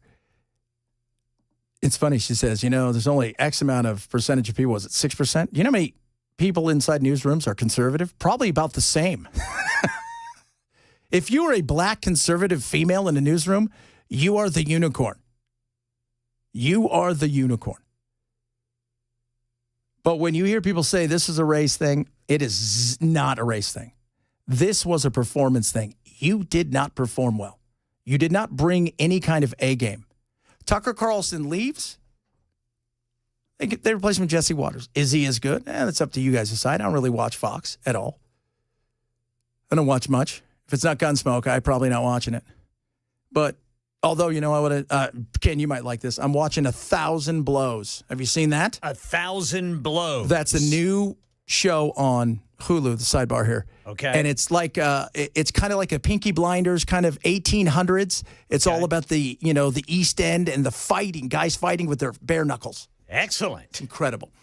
That being said, the next person that comes in there, there is nobody interesting on any of these shows. You know what I never see on any of MSNBC shows when I'm flipping through? I never see them laughing. Now, I may not I don't watch much cable news. I watch News Nation if I watch anything, but I never see them laughing. You know what I see on Fox? They're always laughing. You know what I see on Fox? They've got a left leaner, right? On a lot of the things, they're always trying to have at least one person representing the other side's point of view. But they're always laughing. They're always having a good time. And I don't ever see that. When I watch, because I'll watch Morning Joe because I'm like, what sweater is he wearing today that's spectacular? How big is his hair? They rarely laugh. Brian had a really good comment on the text line. It's like, if Rachel's so defensive of Joy Reid, why doesn't she offer Joy her spot? One day a week. Hey, it's 4 days you don't have the bad ratings, or you narrow it down to one. Because it's not about that. It's because you could give her 1 day, or you could put her on 24 hours a day. She was never going to change. She saw this not as a job. She saw it as activism. She saw this as a situation where she felt she had to be active and pushing out stuff and being part of a resistance. She never once thought about the other side of the camera, the end user, which is, hey, are you guys enjoying this? Am I giving you something that you want to come back every day for? Yeah. And I don't think people, they answered. Some people will always say no to that. Because some people are always whiny. Right, but the question is how many people are saying yes to it? And if you don't have more than one of the other, you're screwed. Absolutely. Screwed, blued, and head.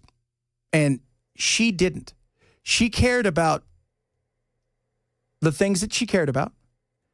She cared about the things that she cared about in a way where she took nobody else into account when she had a conversation. And she alienated half the country. And she alienated, by the way, on top of the other half, she alienated 2/3 of them who are still there because they're not nuts. Even though they may be Democrats, they're not nuts. So that left you with a small pool of people. And then you weren't entertaining. So you were down to nobody. Nobody. And now she's gone. We'll miss her. Did you hear what Megyn Kelly said? It was actually Megyn Kelly. When we come back, we'll play a little bit of that because it was kind of funny what she said. And then, of course, Don Lemon came in for the tech. The Lemonator. That's right. Ron Orange. What's up? I'm Todd Orange. How you doing, Todd Orange? What would be if you had to call in, and you guys can answer this on the text line as well. If you had, yes, there are good-looking people on Fox. We'll also admit that. Man, there's some homely people on the old MSNBC. They are. I'm like, is there nobody on the left that's hot? I was thinking, that went to law school? If you had to call in, though, and use a fake name, some sort of fake name, what would be your fake name?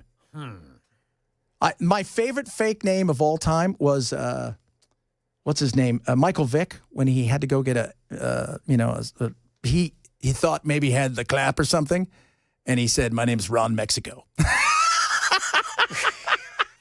Ron Mexico. That's almost as good as Ron Burgundy. What's up? It's me, Ron Mexico. Todd Orange. What's going on, Todd Orange? Todd Orange. That's right. Don Lemon's cousin, Todd Orange, coming up next. Oh, we got a lot of stuff. And I want to talk about the Pope. Because I have a question for all of you guys out there in Pope land. Because he's doing better, but is he really? It is the Chad Benson Show, Super Talk 99.7.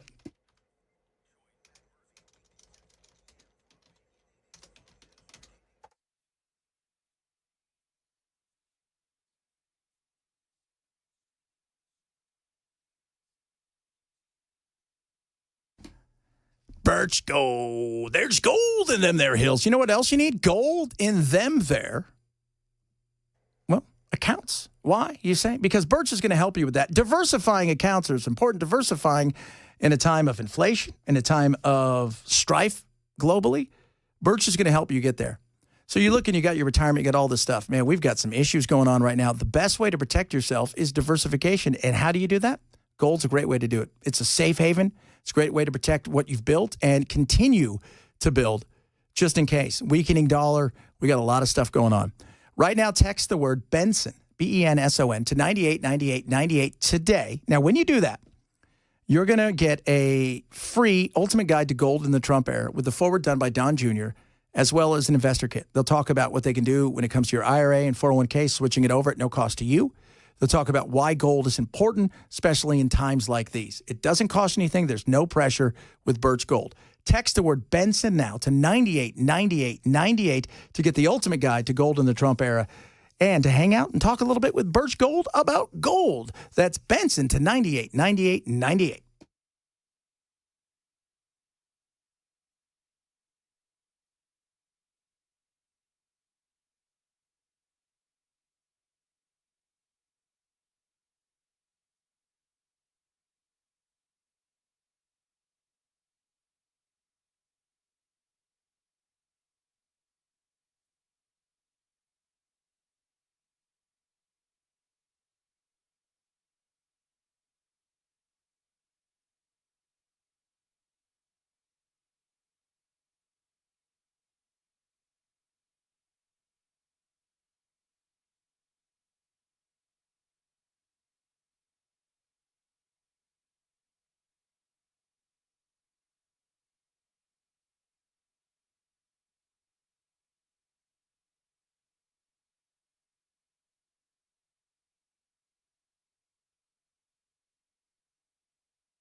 A guilty plea in the big Graceland scam, and 1,000 artists are releasing a new album to protest the UK's changes to AI rules.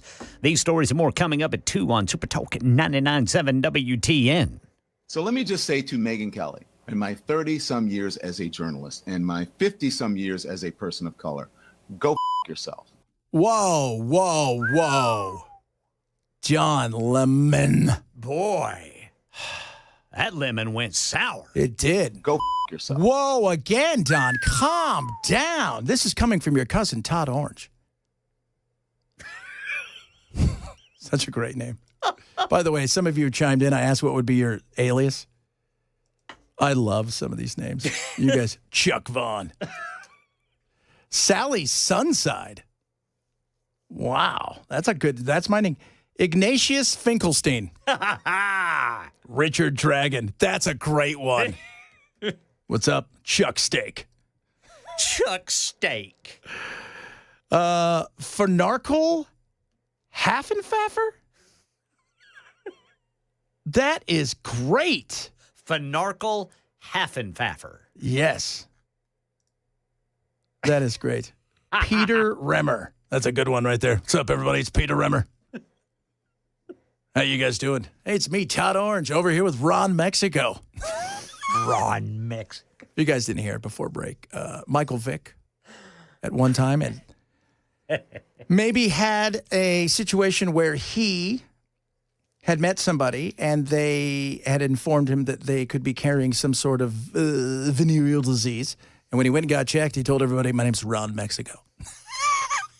Ron Mexico. Oh, Ace Cannon. That's a good one right there. Ace Cannon. Buck Naked. Buck Naked. What's yes, up? sir. Slim Jean. See, I would just use what my porn star name would be based on the first pet I had and the street I grew up on. Tiger Lindenwood. Oh, that's good. Don Juan Massengill.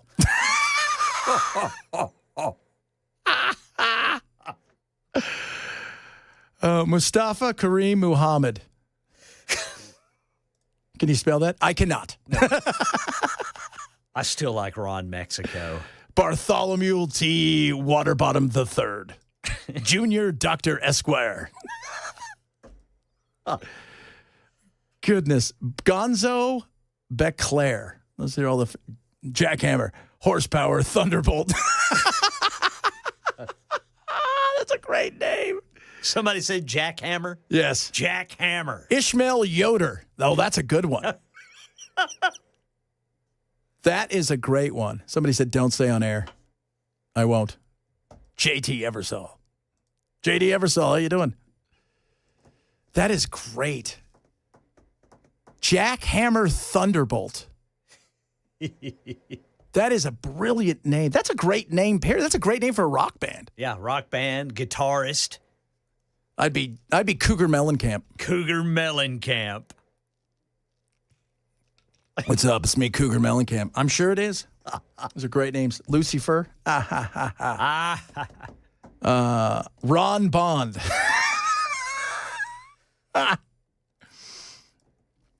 Keep sending your great names in here. It's fantastic. I love it. Dude, have you stepped outside yet? No. It's gorgeous. Oh my gosh, man. We need to grab our microphones and take this.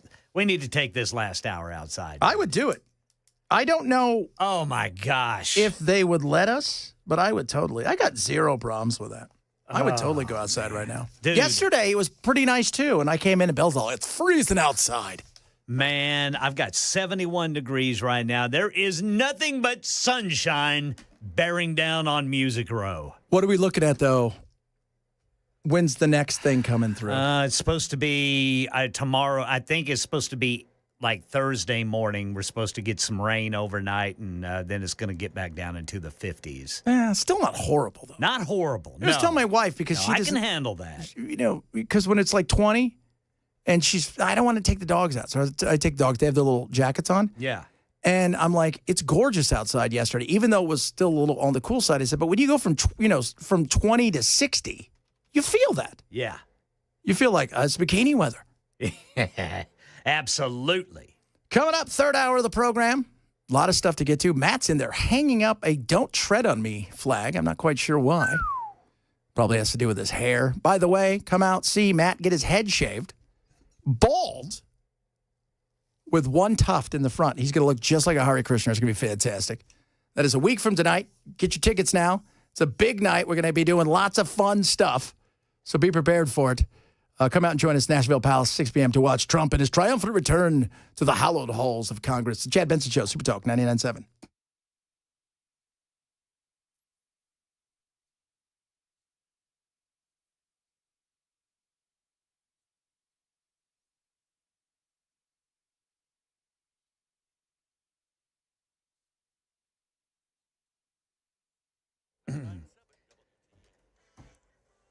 Two o'clock on the dot. I'm Ken Weaver with your top stories. We've got the full forecast in 5 minutes. And right now I'm getting a lot of breaking news alerts. This one from CBS says a judge blocks the Trump administration's freeze on federal assistance, siding with a group of nonprofits.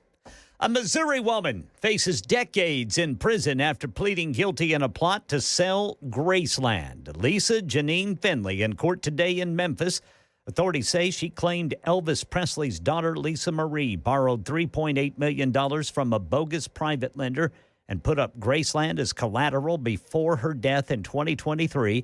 Finley then threatened to sell Graceland to the highest bidder if Presley's family didn't pay a $2.85 million settlement. A judge stopped that sale after Presley's granddaughter, Riley Keough, sued, blowing up the scam. And right now in our nation's capital, Donald Trump, the administration, and House Republicans are hurting the American people. House Democratic leader Hakeem Jeffries slamming the GOP budget, calling for $1.5 trillion in spending cuts, $4 trillion in tax cuts. He brought some friends with him, including California Congressman Pete Aguilar. People are angry that Trump and Republicans broke their promise to lower costs on day one. Among the Republicans who are so far voting no on the budget bill, Tennessee's Tim Burchett, who says it doesn't reduce spending enough. Here in Middle Tennessee, the all-clear has been given after a bomb threat prompted lockdowns at the 3 schools in Greenbrier. This is Robertson County. Authorities cleared the schools, lifted the lockdown after determining there is no threat. They think someone called it in from outside of the country. Channel 4's Joylyn Bukovac says the Evolve weapons detection install at all 18 Nashville high schools starts next week, a few schools at a time, after what officials say is that successful rollout at Antioch High School after the deadly shooting last month. The district says students and staff have responded well so far, with fewer people having to walk through the scanner a second time as they learn the system. MMPS says as they install the detection system in other schools, families will get more information beforehand, including what to expect when going through the detectors. Metro Nashville Public Schools says the weapons detection system will cost more than $1 million per year. Tennessee's drag show ban upheld after the U.S. Supreme Court declined to hear an appeal to strike it down. Tennessee Attorney General Jonathan Skrmetti said the SCOTUS decision was, quote, a big win for Tennessee. The specific case that was denied involved a Memphis-based LGBTQ plus theater company. Governor Bill Lee and other Tennessee Republicans argued that the performances in public were harmful to children. And more than 1,000 musicians putting out a record to protest plans to change AI laws in the UK. A new album featuring 1,000 British musicians, including Kate Bush, Annie Lennox, and Cat Stevens, that sounds like this. The album of Silence, released this week, is a protest against proposed changes to British artificial intelligence laws, including letting AI models train on copyrighted materials. The album's filled with the sound of empty performance spaces. Major artists like Elton John and Paul McCartney have spoken out against the plan, saying if this passes, it will undermine creative industries across the UK. That's the latest news. Weather is next. News media. I'm Ken Weaver, WTN News.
get your retirement ready toolkit from our friends over at Beacon. If you want to sit down with somebody, maybe you're at the retirement level, you're not quite sure how things are going, or you're in retirement right now. You're ready to talk to somebody because, well, uncertainty, we've got a new president, there's a lot of stuff going on.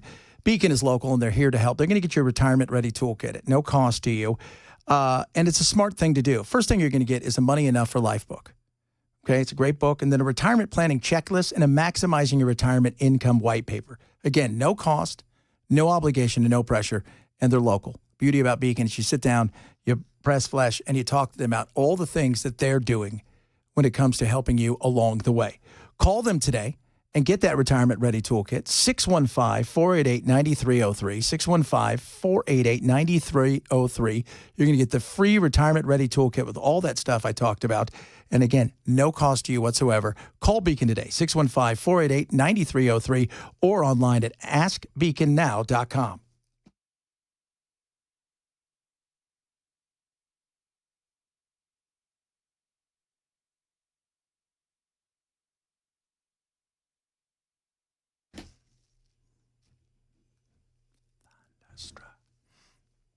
Yeah. 21 workers at the Fed agency that became Doe's resign in protest. Yeah. Okay. I know. So what is that supposed to mean? Like you resigned in protest to what? Who exactly resigned in protest, and why did you do it? Are you angry? Are you upset about something? We're outside of John Thune's district office, the top Republican in the Senate. It's not his main office, but this is his district office. A group of press was crowded around the door. A group of those fired federal employees, dozens of them, walked inside, and then the staff shut the door just moments ago. So that's what's playing out here. When you talk about the budget on the other side of the Capitol in the House, there are protests happening about that too, Democrats say, because those substantial cuts inside the budget. Now, Republicans stress this is just the blueprint. It's a blueprint because the budget's the big battle that's going on now. And I don't know what the budget's going to look like because as we've been talking about all day, we're spending money like it's going out of style. We're paying the minimum on our credit card. It's ugly. And the left is going to tell you that the world is coming to an end. The left is going to tell you that everybody is in serious trouble. Well, look, Donald Trump's been president for 30-some days. So it's not like we can go, well, today's it. Like he had till today. No, that's not it. It's going to take a while, and there's going to be some pain along the way, especially as he implements things like tariffs in certain areas with Canada and with Mexico. Not Ron Mexico, just regular old Mexico. Old Mexico. There's going to be a slowdown because I think people are not confident in where things are going, and they want to see that there's going to be some stability. Donald Trump, the administration, and House Republicans are hurting the American people.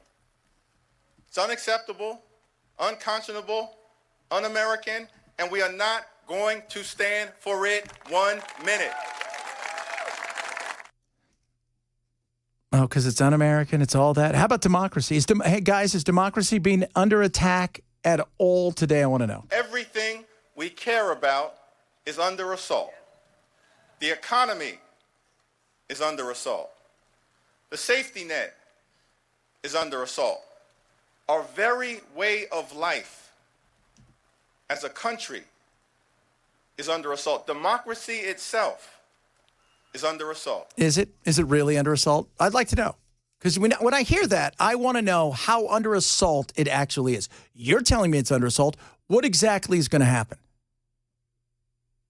Trump's losing all of these court cases. And by the way, he's not going against these court cases. While they all throw a great fit, Trump should be able to go against all of these things. He's not tested any of these. He's not. He's going to let these things work their way through the court system because that's what you do. He knew he was going to throw a bunch of things against the wall to see what sticks and go from there. But the way of life, democracy, all of it's under assault. Falls on deaf ears, man. It does. It continues to fall on deaf ears. How about one more from the one, the only? Hakeem Jeffries. Today we stand together as House Democrats with the American people to push back against this reckless Republican budget. I don't know what's in the budget. We'll have to pass it to find out. I'd like to find out what's in the budget. I'll tell you, it's probably giant. It's probably a lot of pork. A lot of that stuff we've been talking about is probably packed in there, which is ugly and nasty. Somebody asked earlier, what about tax cuts? Sorry. I look at tax cuts and I say, no. If I'm Trump, no. You know what? Tax cuts for corporations? Yeah. The rich don't need tax cuts. Can I just say this? Oh, you're a lefty. No. It's because wealthy don't pay themselves with a paycheck. Do you guys understand that? How they get around all this stuff? The way they go about doing these things? If they want to pay zero, they'll figure out a way to pay zero. It's that simple. You could, Steve Bannon, who some of you like and some of you hate because he and Elon are at each other's throats, he told Trump, raise taxes. That's what I said the first time, raise taxes. Not on corporations. Lower taxes on corporations. Raise taxes on the upper. Because they don't care. They don't. They're not getting a paycheck like that. All their money, they're like, right? It's in stock. It's tied up there. It's over here. You're not going to, and no matter how high you raise it, the government's not going to get what they think they want out of it. Because until you decide, all right, here's the deal. We're going to get rid of every single thing we've put out there that helps people avoid paying taxes, then you'd have to make decisions. One of the great things that they do, whether you like them or not, is they go to the board and they say, hey, I need a loan. There's no tax on a loan. All right, we're going to give you to it at 0.000%. Pay it back kind of when you want. We'll back it by your stocks. And they get a giant fat loan. Not paying any taxes on it. There are little things they know how to do because they were put in place by the same people who won't try to really fix it because they're not interested in it. They're not. So, at the end of the day, we could sit here and talk about taxes and all this kind of stuff, and they're going to ruin democracy. You guys, it's all a game. All of it's a game. You know what we care about? How are we doing? And the one thing I will tell you, when it comes to the economy, the CPI, don't listen to that. It's a bunch of baloney. Unemployment, again, that's all a bunch of baloney. Everybody plays with the numbers. Consumer confidence is the number one thing. The Conference Board's report measures American sentiment about the current economy and their outlook for the next 6 months. The latest reading shows the largest monthly decline in consumer confidence since August of 2021. And for the first time since last June, the expectations index was below the threshold that usually signals a recession ahead. That is the thing. I look at consumers, because if you and I are confident, right? If you're not worried about the price of eggs, which we're all worried about it, if you're not worried about whether or not your business is going to be rocking and rolling in 2, 3, 6, 8 months, and you're thinking, man, we're killing it. We're kicking butt. We got nothing to worry about. If you're not worried about any of the things, payment, making your house payment, any of that stuff, you're not worried about your credit card payment, robbing Peter to PayPal, you're not doing any of that stuff. You have confidence, you'll spend. You'll spend as such. And as you spend, that's good. But if you start to go, I'm a little nervous, and I'm a little nervous about this, and my paycheck's not going as far as I wanted it to, when you start pulling back and you don't have that confidence, that is, to me, the signal that there could be some rough roads ahead. And I do believe there will be some. And if I'm Trump, I want him to hit now and get him over with, so by the time the middle of summer, as we head into really the end of the third, into the fourth quarter, it starts rocking and rolling. Because you don't want it to hit next year, and you don't want to hold it off. Because you want to hit the ground in such a way where you can get into it quick and get out of it fast, which is smart. All right, Ken, you went outside. Tell me about the weather. Dude, it is gorgeous. 71 degrees now. Complete sunshine. Not a cloud in sight. I wasn't out there long enough to get some sun on my white arms, but I did get to see a couple of people jogging with their dogs, enjoying the day. And it almost makes me wish I hadn't given up the morning gig. No, I understand. Somebody said earlier, they texted in and they said that they were out walking their dog today, and you don't realize how a little bit of sunshine goes a long way. Oh, dude. I am a sun-powered individual. Yep. And it is so true. That sunshine, that vitamin D, you're outside, you feel it. It is so awesome. I saw people running today, too. Yeah. I'm telling you, man, we got to take all this stuff outside. I would love that. We should do the last segment from there. Just you and I outside hanging out. Bell inside. He didn't want to be outside anyway. Bell likes his mysteriousness. Outside is bad. You weirdo. You're weird, Bell. Are you not one of those people? Inside is good. Are you one of those people? There's air conditioning inside. It's not. It's 70. There's air conditioning inside. It's at 70 inside. Plus, I don't have a couch outside. My TV outside doesn't work anymore. Oh, do you have a TV outside? Yeah, but that's what the wealthy do, people. That's why Bell's like, I don't care what you paupers do. It was out on the screened-in porch. It wasn't. Oh, the screened-in porch. I don't care what you weirdos do. It's not like I had it down by the pool. You have a pool? No. Man, look at Bell, just trying to pretend like he's not better than all. Oh, of us. it's all pretense. It's the only thing in my apartment, moving here, because being in Arizona, I lived in the pool for like 5 months out of the year. Yes, sir. I mean, it is so awesome to go out at night and you jump in the pool and like I would wake up in the morning before my national show, so I'd get up about 2:30, and I'd spend the first 20 minutes of the morning swimming. Yeah. It was like 90 degrees. It's like, oh, this is gorgeous.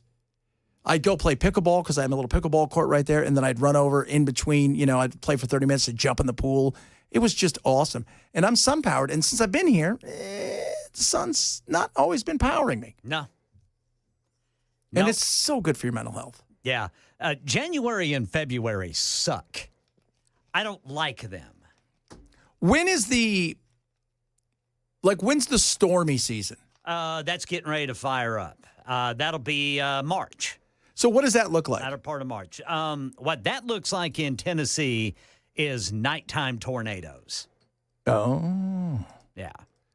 That's not good. It is not good. It's not a fun time. That is not good. See, I like because we have monsoon season when I was out there in Arizona. Mm-hmm. Like in California, we just had, it's beautiful, or it's not as beautiful. But it was just always gorgeous. Yeah. Now, see, you'll have that here in August. Okay. In August, there will be isolated thunderstorms, not necessarily severe ones, but there will be isolated thunderstorms. There will be a chance for an isolated thunderstorm every day in August. Okay. And it will be humid, brother. I'm okay with a little. But I love it. I freaking love it. Yeah, I do too. And I don't mind. Again, I don't mind storms. I mean, the thought of a tornado, not really a big fan of the nader. No. I don't think many people are. It's like, I really like those. Those are fun. Weirdo. But I'm excited because we like the weather. This is one thing my kids are loving the weather. They were loving the weather because we didn't have it in the last two places we lived. It was just either beautiful or beautiful and then hot. Yeah, I got to say, dude, Boise, Idaho is a desert. And we're so close to the Pacific time zone. In the summer, you may only have 5.5 to 6 hours of nighttime. Ooh, that's cool. Because the rest of the time is just blaring sun. And I do have to say that by August, I was ready for some thunderstorms. All right. That's cool. I'm liking this, man. We got some weather coming. I'm pumped. Oh, yeah. It's going to get lively. It's going to get... You heard it from Ken, and he tells the truth because he's a truth teller. I like the rest of these fools out here. All right, coming up, I had a question to ask you about Pope and stuff because as Bell put it yesterday, Bell, tell everybody what Popin isn't. Popin ain't easy. It ain't easy. It's the Chad Benson Show, Super Talk 99.7.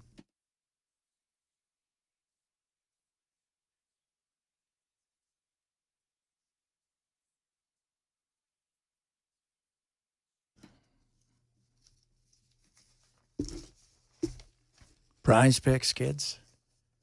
Prize Picks. Now, let me tell you about Prize Picks. You like sports like I like sports. This is different. This is not picking teams. This is picking players. Prize Picks is easy. Go download the Prize Picks app today and use my code, right? So you use code CHAT. You're going to get a $50 bonus the minute you play your first $5 lineup. Let's set a lineup. Let's say, so here's a perfect example. Tonight, the Lakers and the Mavs are playing. So you might say Luka playing against the Mavs for the first time, is he going to score more than 22.5 points? I'd probably think yes. And then you look over on the other side and say, Kyrie or whoever is over there, do you think they're going to score more or less? It's that simple. Your lineup is set. Now, the minute you play your first $5 lineup, you get that $50 bonus, win or lose. There are great ways to even multiply that. How about this? 1,000 times your money, opportunities, great date like today, little Taco Tuesday action, tons of promos with Prize Picks. You want to win. You want to play. Prize Picks delivered time and time again. Go download the Prize Picks app now. Set your lineup. Play your first $5 lineup and get $50 instantly.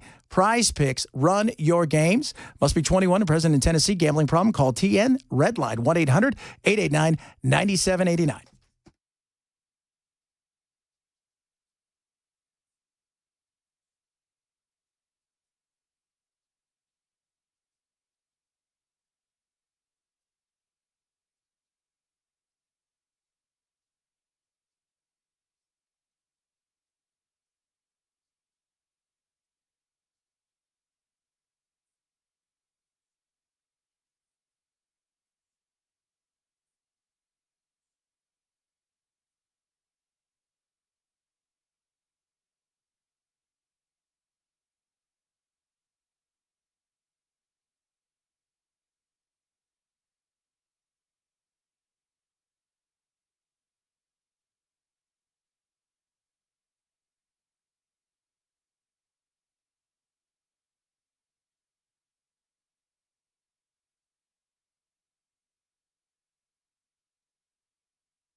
The Missouri lady who tried to scam Elvis Presley's family says she's guilty.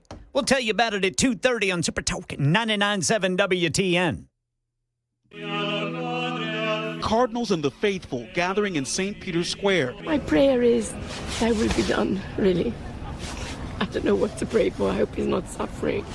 The Vatican saying the 88-year-old Pope showed slight improvement but remains in critical condition after suffering a prolonged asthmatic respiratory crisis over the weekend. He's doing better.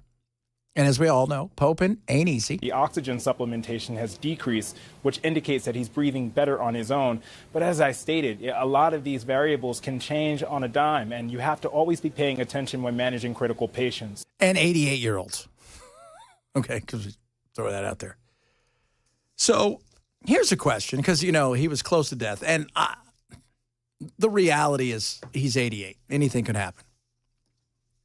When you get into the priest world, do you think about, like, do you set out to be the Pope one day? Is that like you know what I mean? You think that? Do you set your eyes on that, or is that just something that happens? Because we're going to watch Conclave, but it's so political. You got to think along the way. You got to set up your, there's got to be, somebody's got to have their eyes on it. I've often wondered. I'm doing good. I'm poping, you know, I'm on my way to poping. I'm going to get a hat. At some point in time, get a pointy hat. And then you're on your way. But he's doing better, but he's 88.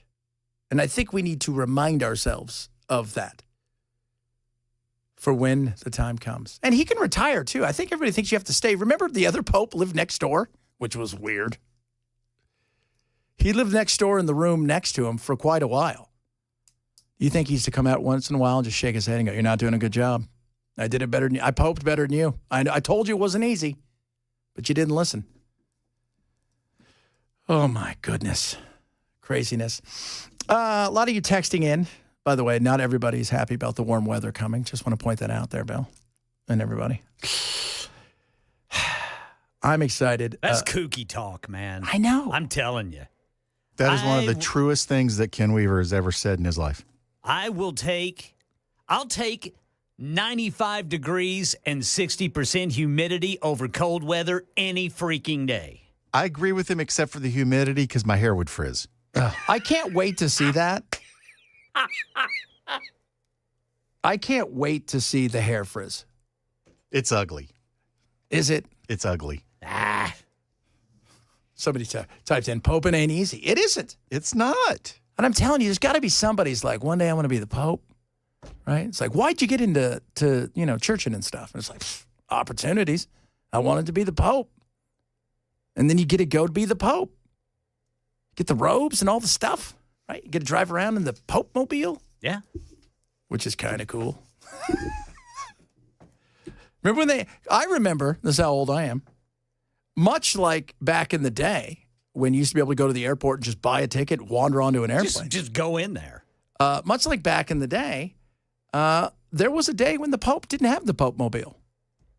Yeah, when did they? Yeah. When he got shot, remember it was that? after John Paul got shot. Yeah, after John Paul got shot. He forgave that guy. That's what the Pope does. That's what popes do. Like, Pope was like, but he didn't get him out of prison. No, he didn't. He didn't. He forgave him. He's like, look, dude, I forgave you, but we ain't gonna be pals, right? Like, I'm putting you behind me. But that's when they got the Pope mobile. And it's an event. I remember when he came to LA, I was probably 13, and it was insane. It was as big as the Olympics. I bet. Nowadays, because nobody's religious, I don't think anybody care. No, people still show up. He did where was he? Was he in Philadelphia a few years ago? I think Jim Gaffigan opened for him. Like, how weird is that? Survivor and Jim Gaffigan's opening for you, sir. Pontiff. Oh, goodness me. We got a lot of stuff still to get to. Settle down, the Altar Boys. All right, that was funny. It's a good name for a band, too. We got a lot of stuff still to try to squeeze into. That jet, they're all talking about it now on the television. And, of course, whose fault is it? We never had this before Donald Trump. Like, really? Is that what you guys are doing? Supposedly, the small aircraft did not have authorization to cross the runway. So I want to know how a lack of FAA controllers supposedly was the reason that guy didn't follow his instructions. I know, and I heard that he kind of just meandered across all the runways, and then the Southwest flight went straight up in the air because they landed. It wasn't a takeoff. No. Yeah, he didn't get the front wheel down, though, before he took off again. Because it would have been ugly. Yes, sir. Had it been a takeoff. That's what we would be talking about that right now. Yeah. And this would be like, well, Trump did this. No, that guy drove straight across. Do you think he was like, I can beat him, I can beat him? Yeah, kind of like at a railroad crossing. Yeah, which, as we all know, the last time I checked, railroad still undefeated, the train. Yeah. It's just crazy because people will try that each and every year. You always hear a story about that. Like, if you get hit by a train, that's kind of on you, right? Like, we're not sitting here. You and I aren't sitting here today worried about a train barreling through here. No. Now, like, that's would be like, oh, they got attacked by a train. That happens. Yeah, that happens on the tracks. Yes. You know where that's at. You stay away from that. Guess what? Don't have to worry. Coming up, we got our good buddy and yours, Matt, joining the program. I saw some of you want Matt to get a rat tail. When it comes to his Jason. hair. Jason's crazy. He is crazy. Did you hear that, Jason? And Bell is almost a doctor. Just let you guys know that. What would you like done with Matt's hair? Let us know. And remember, it is a week from tonight. It is 6 p.m. It is the Nashville Palace. You come on out. It's an all-inclusive ticket. You buy one ticket. It gets you in the door. You get some drink coupons. You get to hang out. We're all going to be there except for Bell. But it's going to be a lot of fun. Joan's going to be there. Brian's coming. Ken's coming. I'm coming. Dan's coming. Chris will be there. And, of course, Matt and his hair will be there. Bell's waiting to say something. I know what it is. I've heard no lies told. No, so he doesn't want to come. He doesn't like us. Whatever. It's all good. It is the Jeff Benson Show, Super Talk 99.7.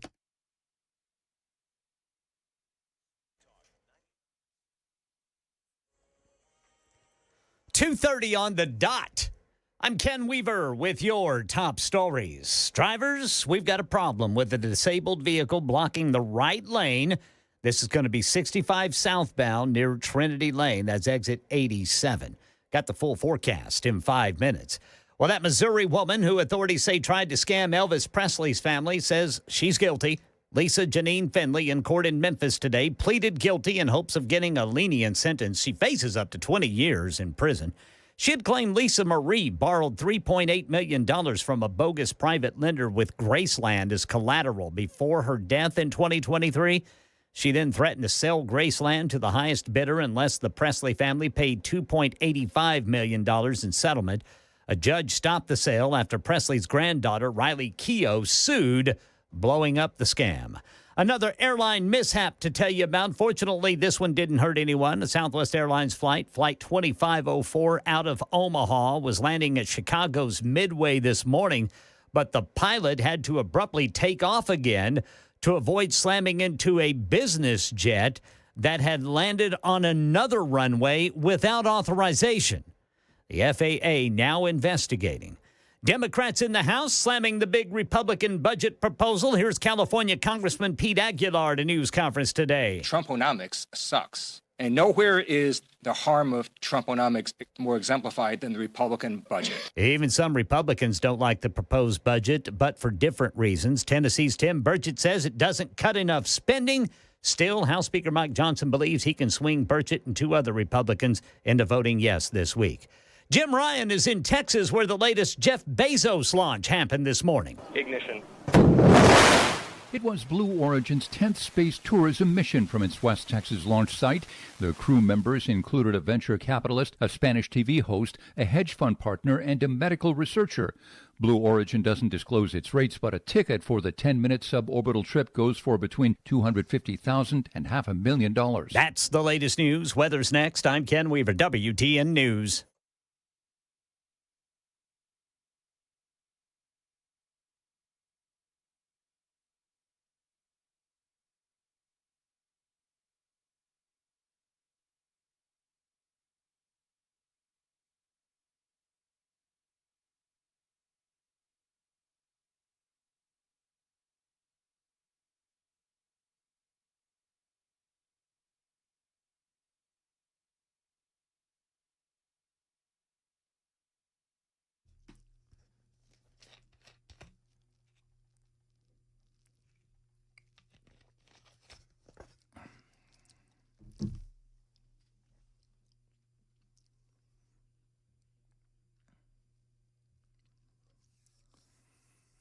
Let me tell you something.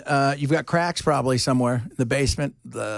Everything froze, and then it unfroze. Maybe you got some burst pipes somewhere. You've got a little bit of leakage. You don't know what's going on, and that's why USS is there for you. Now, what happens when something little that you ignore for a long time goes on and on, starts to become something big? And something that goes from, I don't know, maybe a little bit of mold or wood rot, all of a sudden becomes something even worse, maybe some structural damage, and you're going to have it repaired. They've got over 30 years experience, USS, and they're ready to help you. So United Structural Systems is going to come out. They're not going to sell you anything crazy. They want to do an inspection, want to make sure everything is okay. Their experience in basement and crawl space waterproofing is second to none. So if you're worried about the what-if scenario, don't. That's what I want you to do. Take down this number, 615-488-7855, 615-488-7855. Give them a call at United Structural Systems. Have them come out and take a peek. Make sure that everything is okay, so you got a little bit of peace of mind. 615-488-7855 or online at USSTN.com.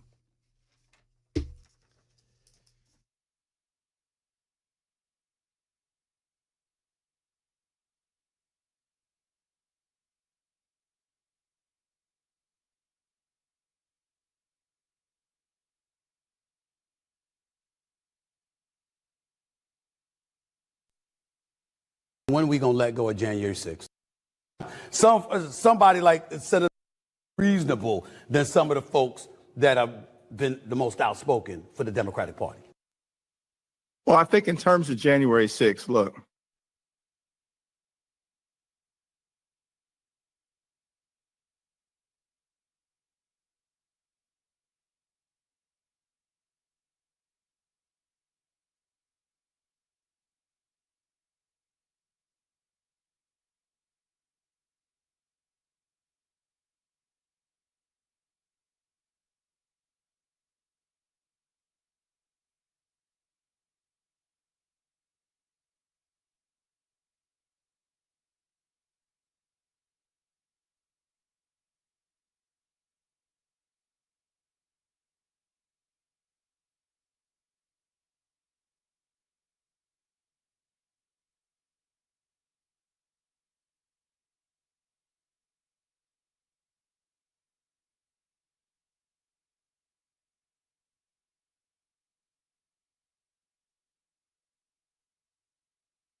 For many of us, generators are becoming a must-have household appliance. From unpredictable weather to surprise outages, it's better to be safe than sorry. Generator Supercenter of Nashville offers fast and easy installations with 24/7 service and monitoring to all brands of generators and expert repairs done right. Our mission is to make owning a backup generator simple and easy. Visit your local store today or check us out online. Generator Supercenter of Nashville. We serve all Middle Tennessee. Did you know you're overpaying for your health and wellness products? With over 20 company-owned brands offering its members vitamins, supplements, wellness, and skincare products, you're able to save up to 70% off retail. Members Nutrition can't change your life, but we can change the way you live.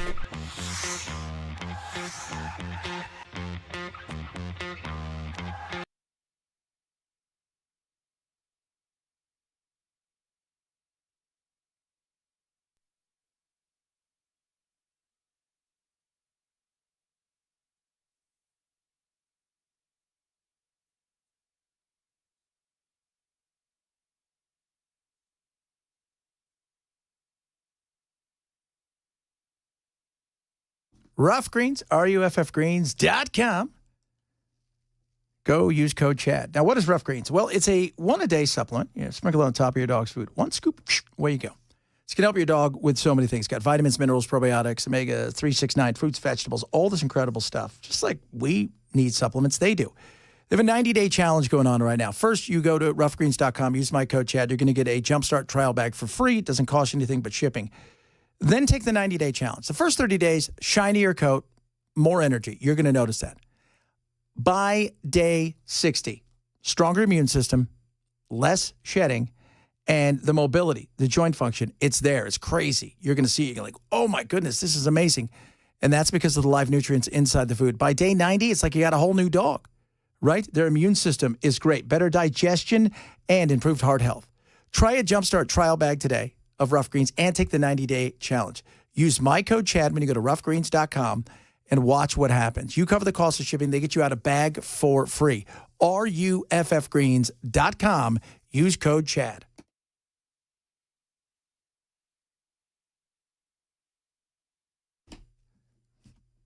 Yeah, baby. Carolyn Levitt. The Office of Personnel and Management sent out additional guidance last night.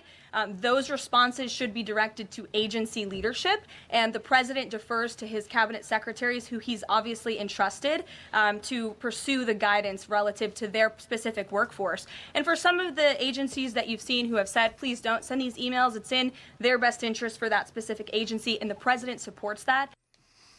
This is where some of the fight's going to go. Not everybody can I just say, is a friend of the Doge guy, Elon Musk.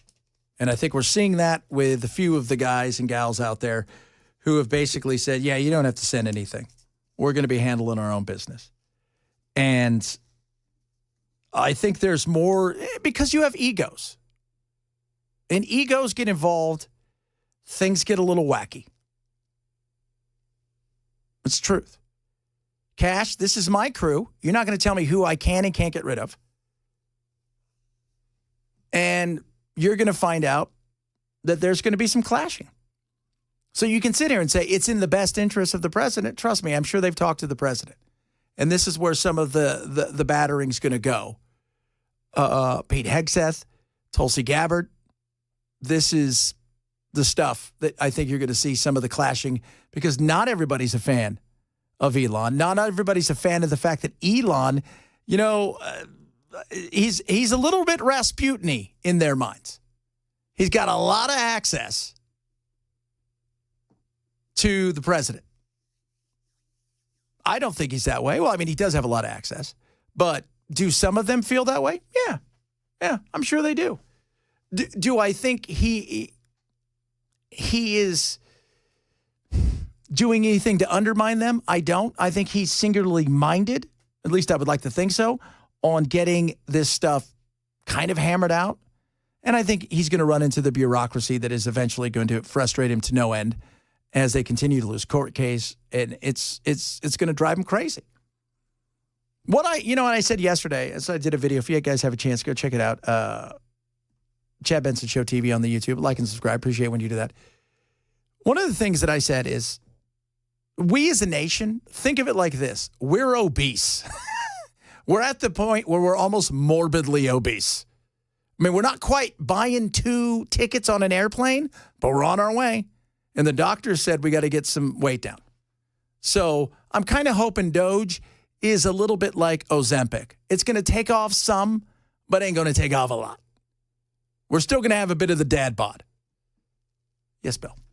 And the Democrats are out there going, no, we should be able to eat pizza 24/7. Yes. I want my potato chips. Yeah, that's right. You should be able to live the life you want to lead. But in saying that, the Republicans are doing the same thing.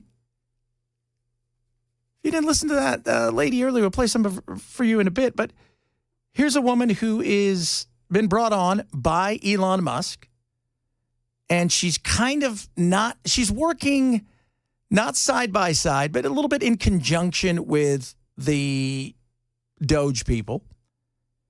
And, they call her the data Republican or data Republican, data, potato. And she is not thrilled by a lot of the stuff that she sees and realizes that, well, there's $100 billion in waste and probably fraud. And you have to follow the money. That it's almost 50-50 in who's living off the government and all of this. So while they're out there screaming and yelling, we've got to cut behind closed doors. Yeah, you can cut, but just not mine. Just not me. Because my brother-in-law, he just started a nonprofit and I got to make sure he gets a grant for $5 million. And my wife, his sister's going to be on the board and she's going to be making $250,000. Welcome to the world of skeeziness that is government. That is government for sure. Speaking of that, Ms. Jayapal, what do you have to say today? This is fantastic. Immigrants as well. Yes, she's talking about Elon. And I am here to say that we refuse to let Donald Trump and his unelected billionaire buddy Elon Musk, who conveniently seems to have forgotten that he was an undocumented immigrant as well, I refuse to let them scapegoat and target immigrants. So she's out there screaming about immigrants, as you do. And she wants to remind everybody, hey, if it wasn't for those people, you know who we're talking about. Yeah, and if it wasn't for them, you're never going to get any food. Right? They pick our food. We can't let them continue their lies and their distractions. We can't let them deport the millions of families across this country who have been doing the work that keeps our economy going every day. We can't let them scapegoat and criminalize immigrants who contribute, who are our neighbors, our friends, our churchgoers, our community around us that we deeply love. Immigrants are us. Immigrants are us, and we all deserve respect and dignity.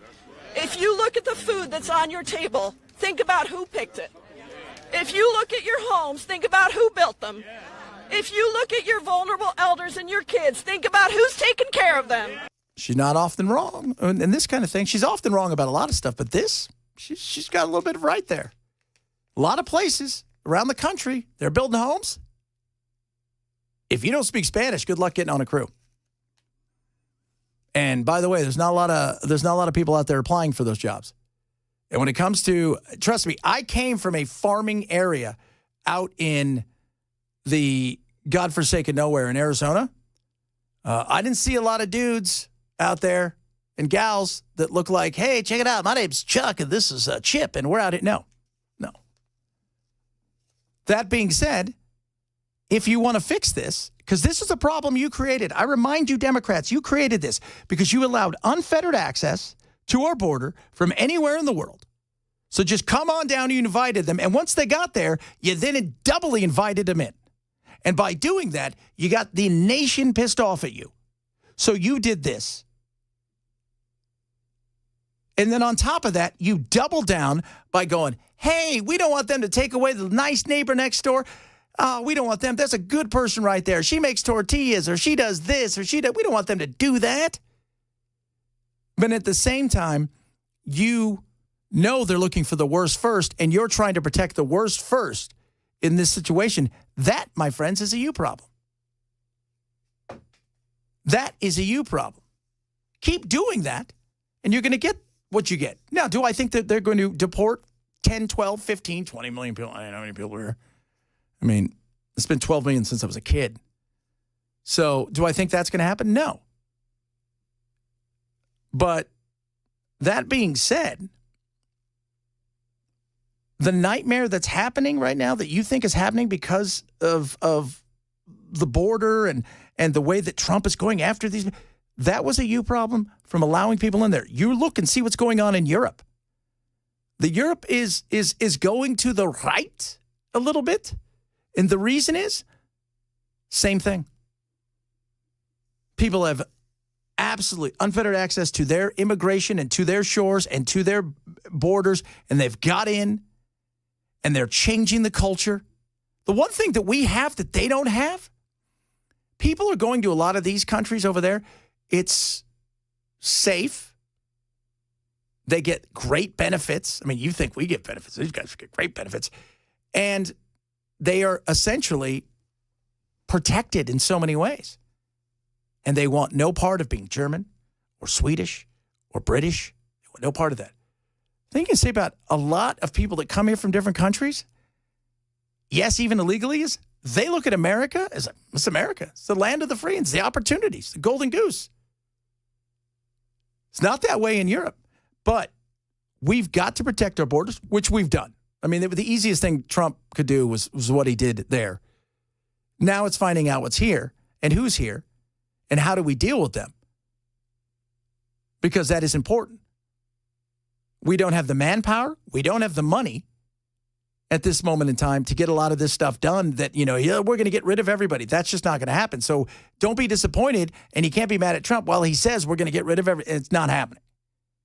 We just don't have, we would have to, they do 1,000 a day. People are like, wow, it's 1,000 a day. He wants more. They'd have to do about 10 to 12,000 a day.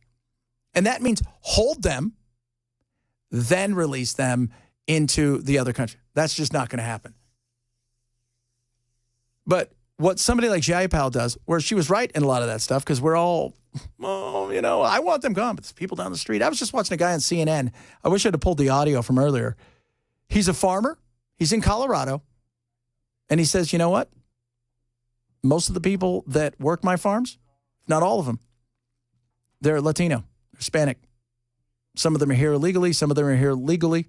I don't really know which is, because they give cards and you can't ask in a lot of places. But he goes, nobody else comes and applies for these jobs.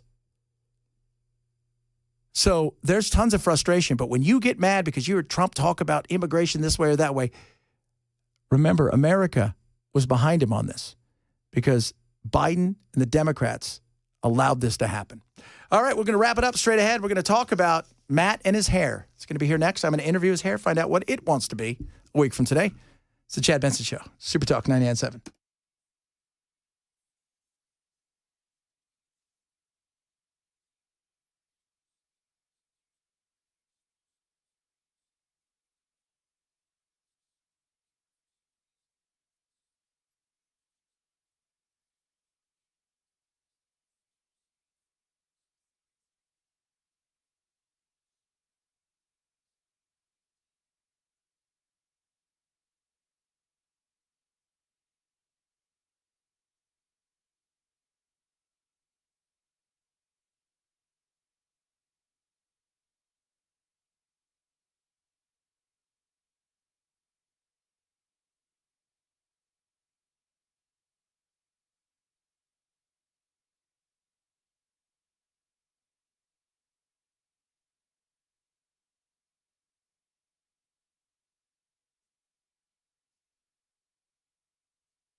No, listen here with your hair. Ladies and gentlemen, Matt's in here with his hair. All these people, these hairless people, and I think their jealousy's coming out. I do. I'm not casting aspersions at present company. No, you know what? Again, I shaved my head. I shaved my head yesterday. Last night. You got a nice round head.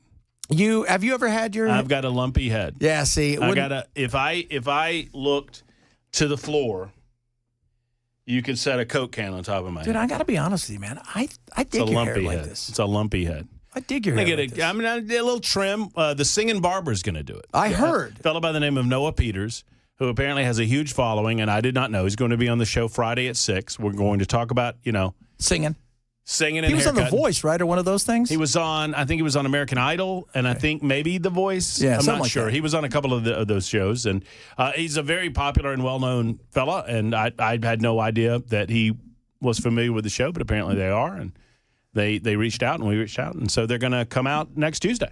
That is so cool. And cut my hair. And if we get max capacity in the facility, they'll give me the old buzz cut. Nice. How short are you willing to go? I mean, I committed to a buzz cut if we got 700 people in there. What's a buzz cut look like, though? Well, we're going to do the least amount that can still be called a buzz cut. Okay. Did you have to wear a buzz cut as a kid? No, I mean, we cut it short. I mean, because, Ma and Pa didn't want to spend money at Buzzy Dent's barbershop. So, Well, I didn't. Buzzy was a drinker.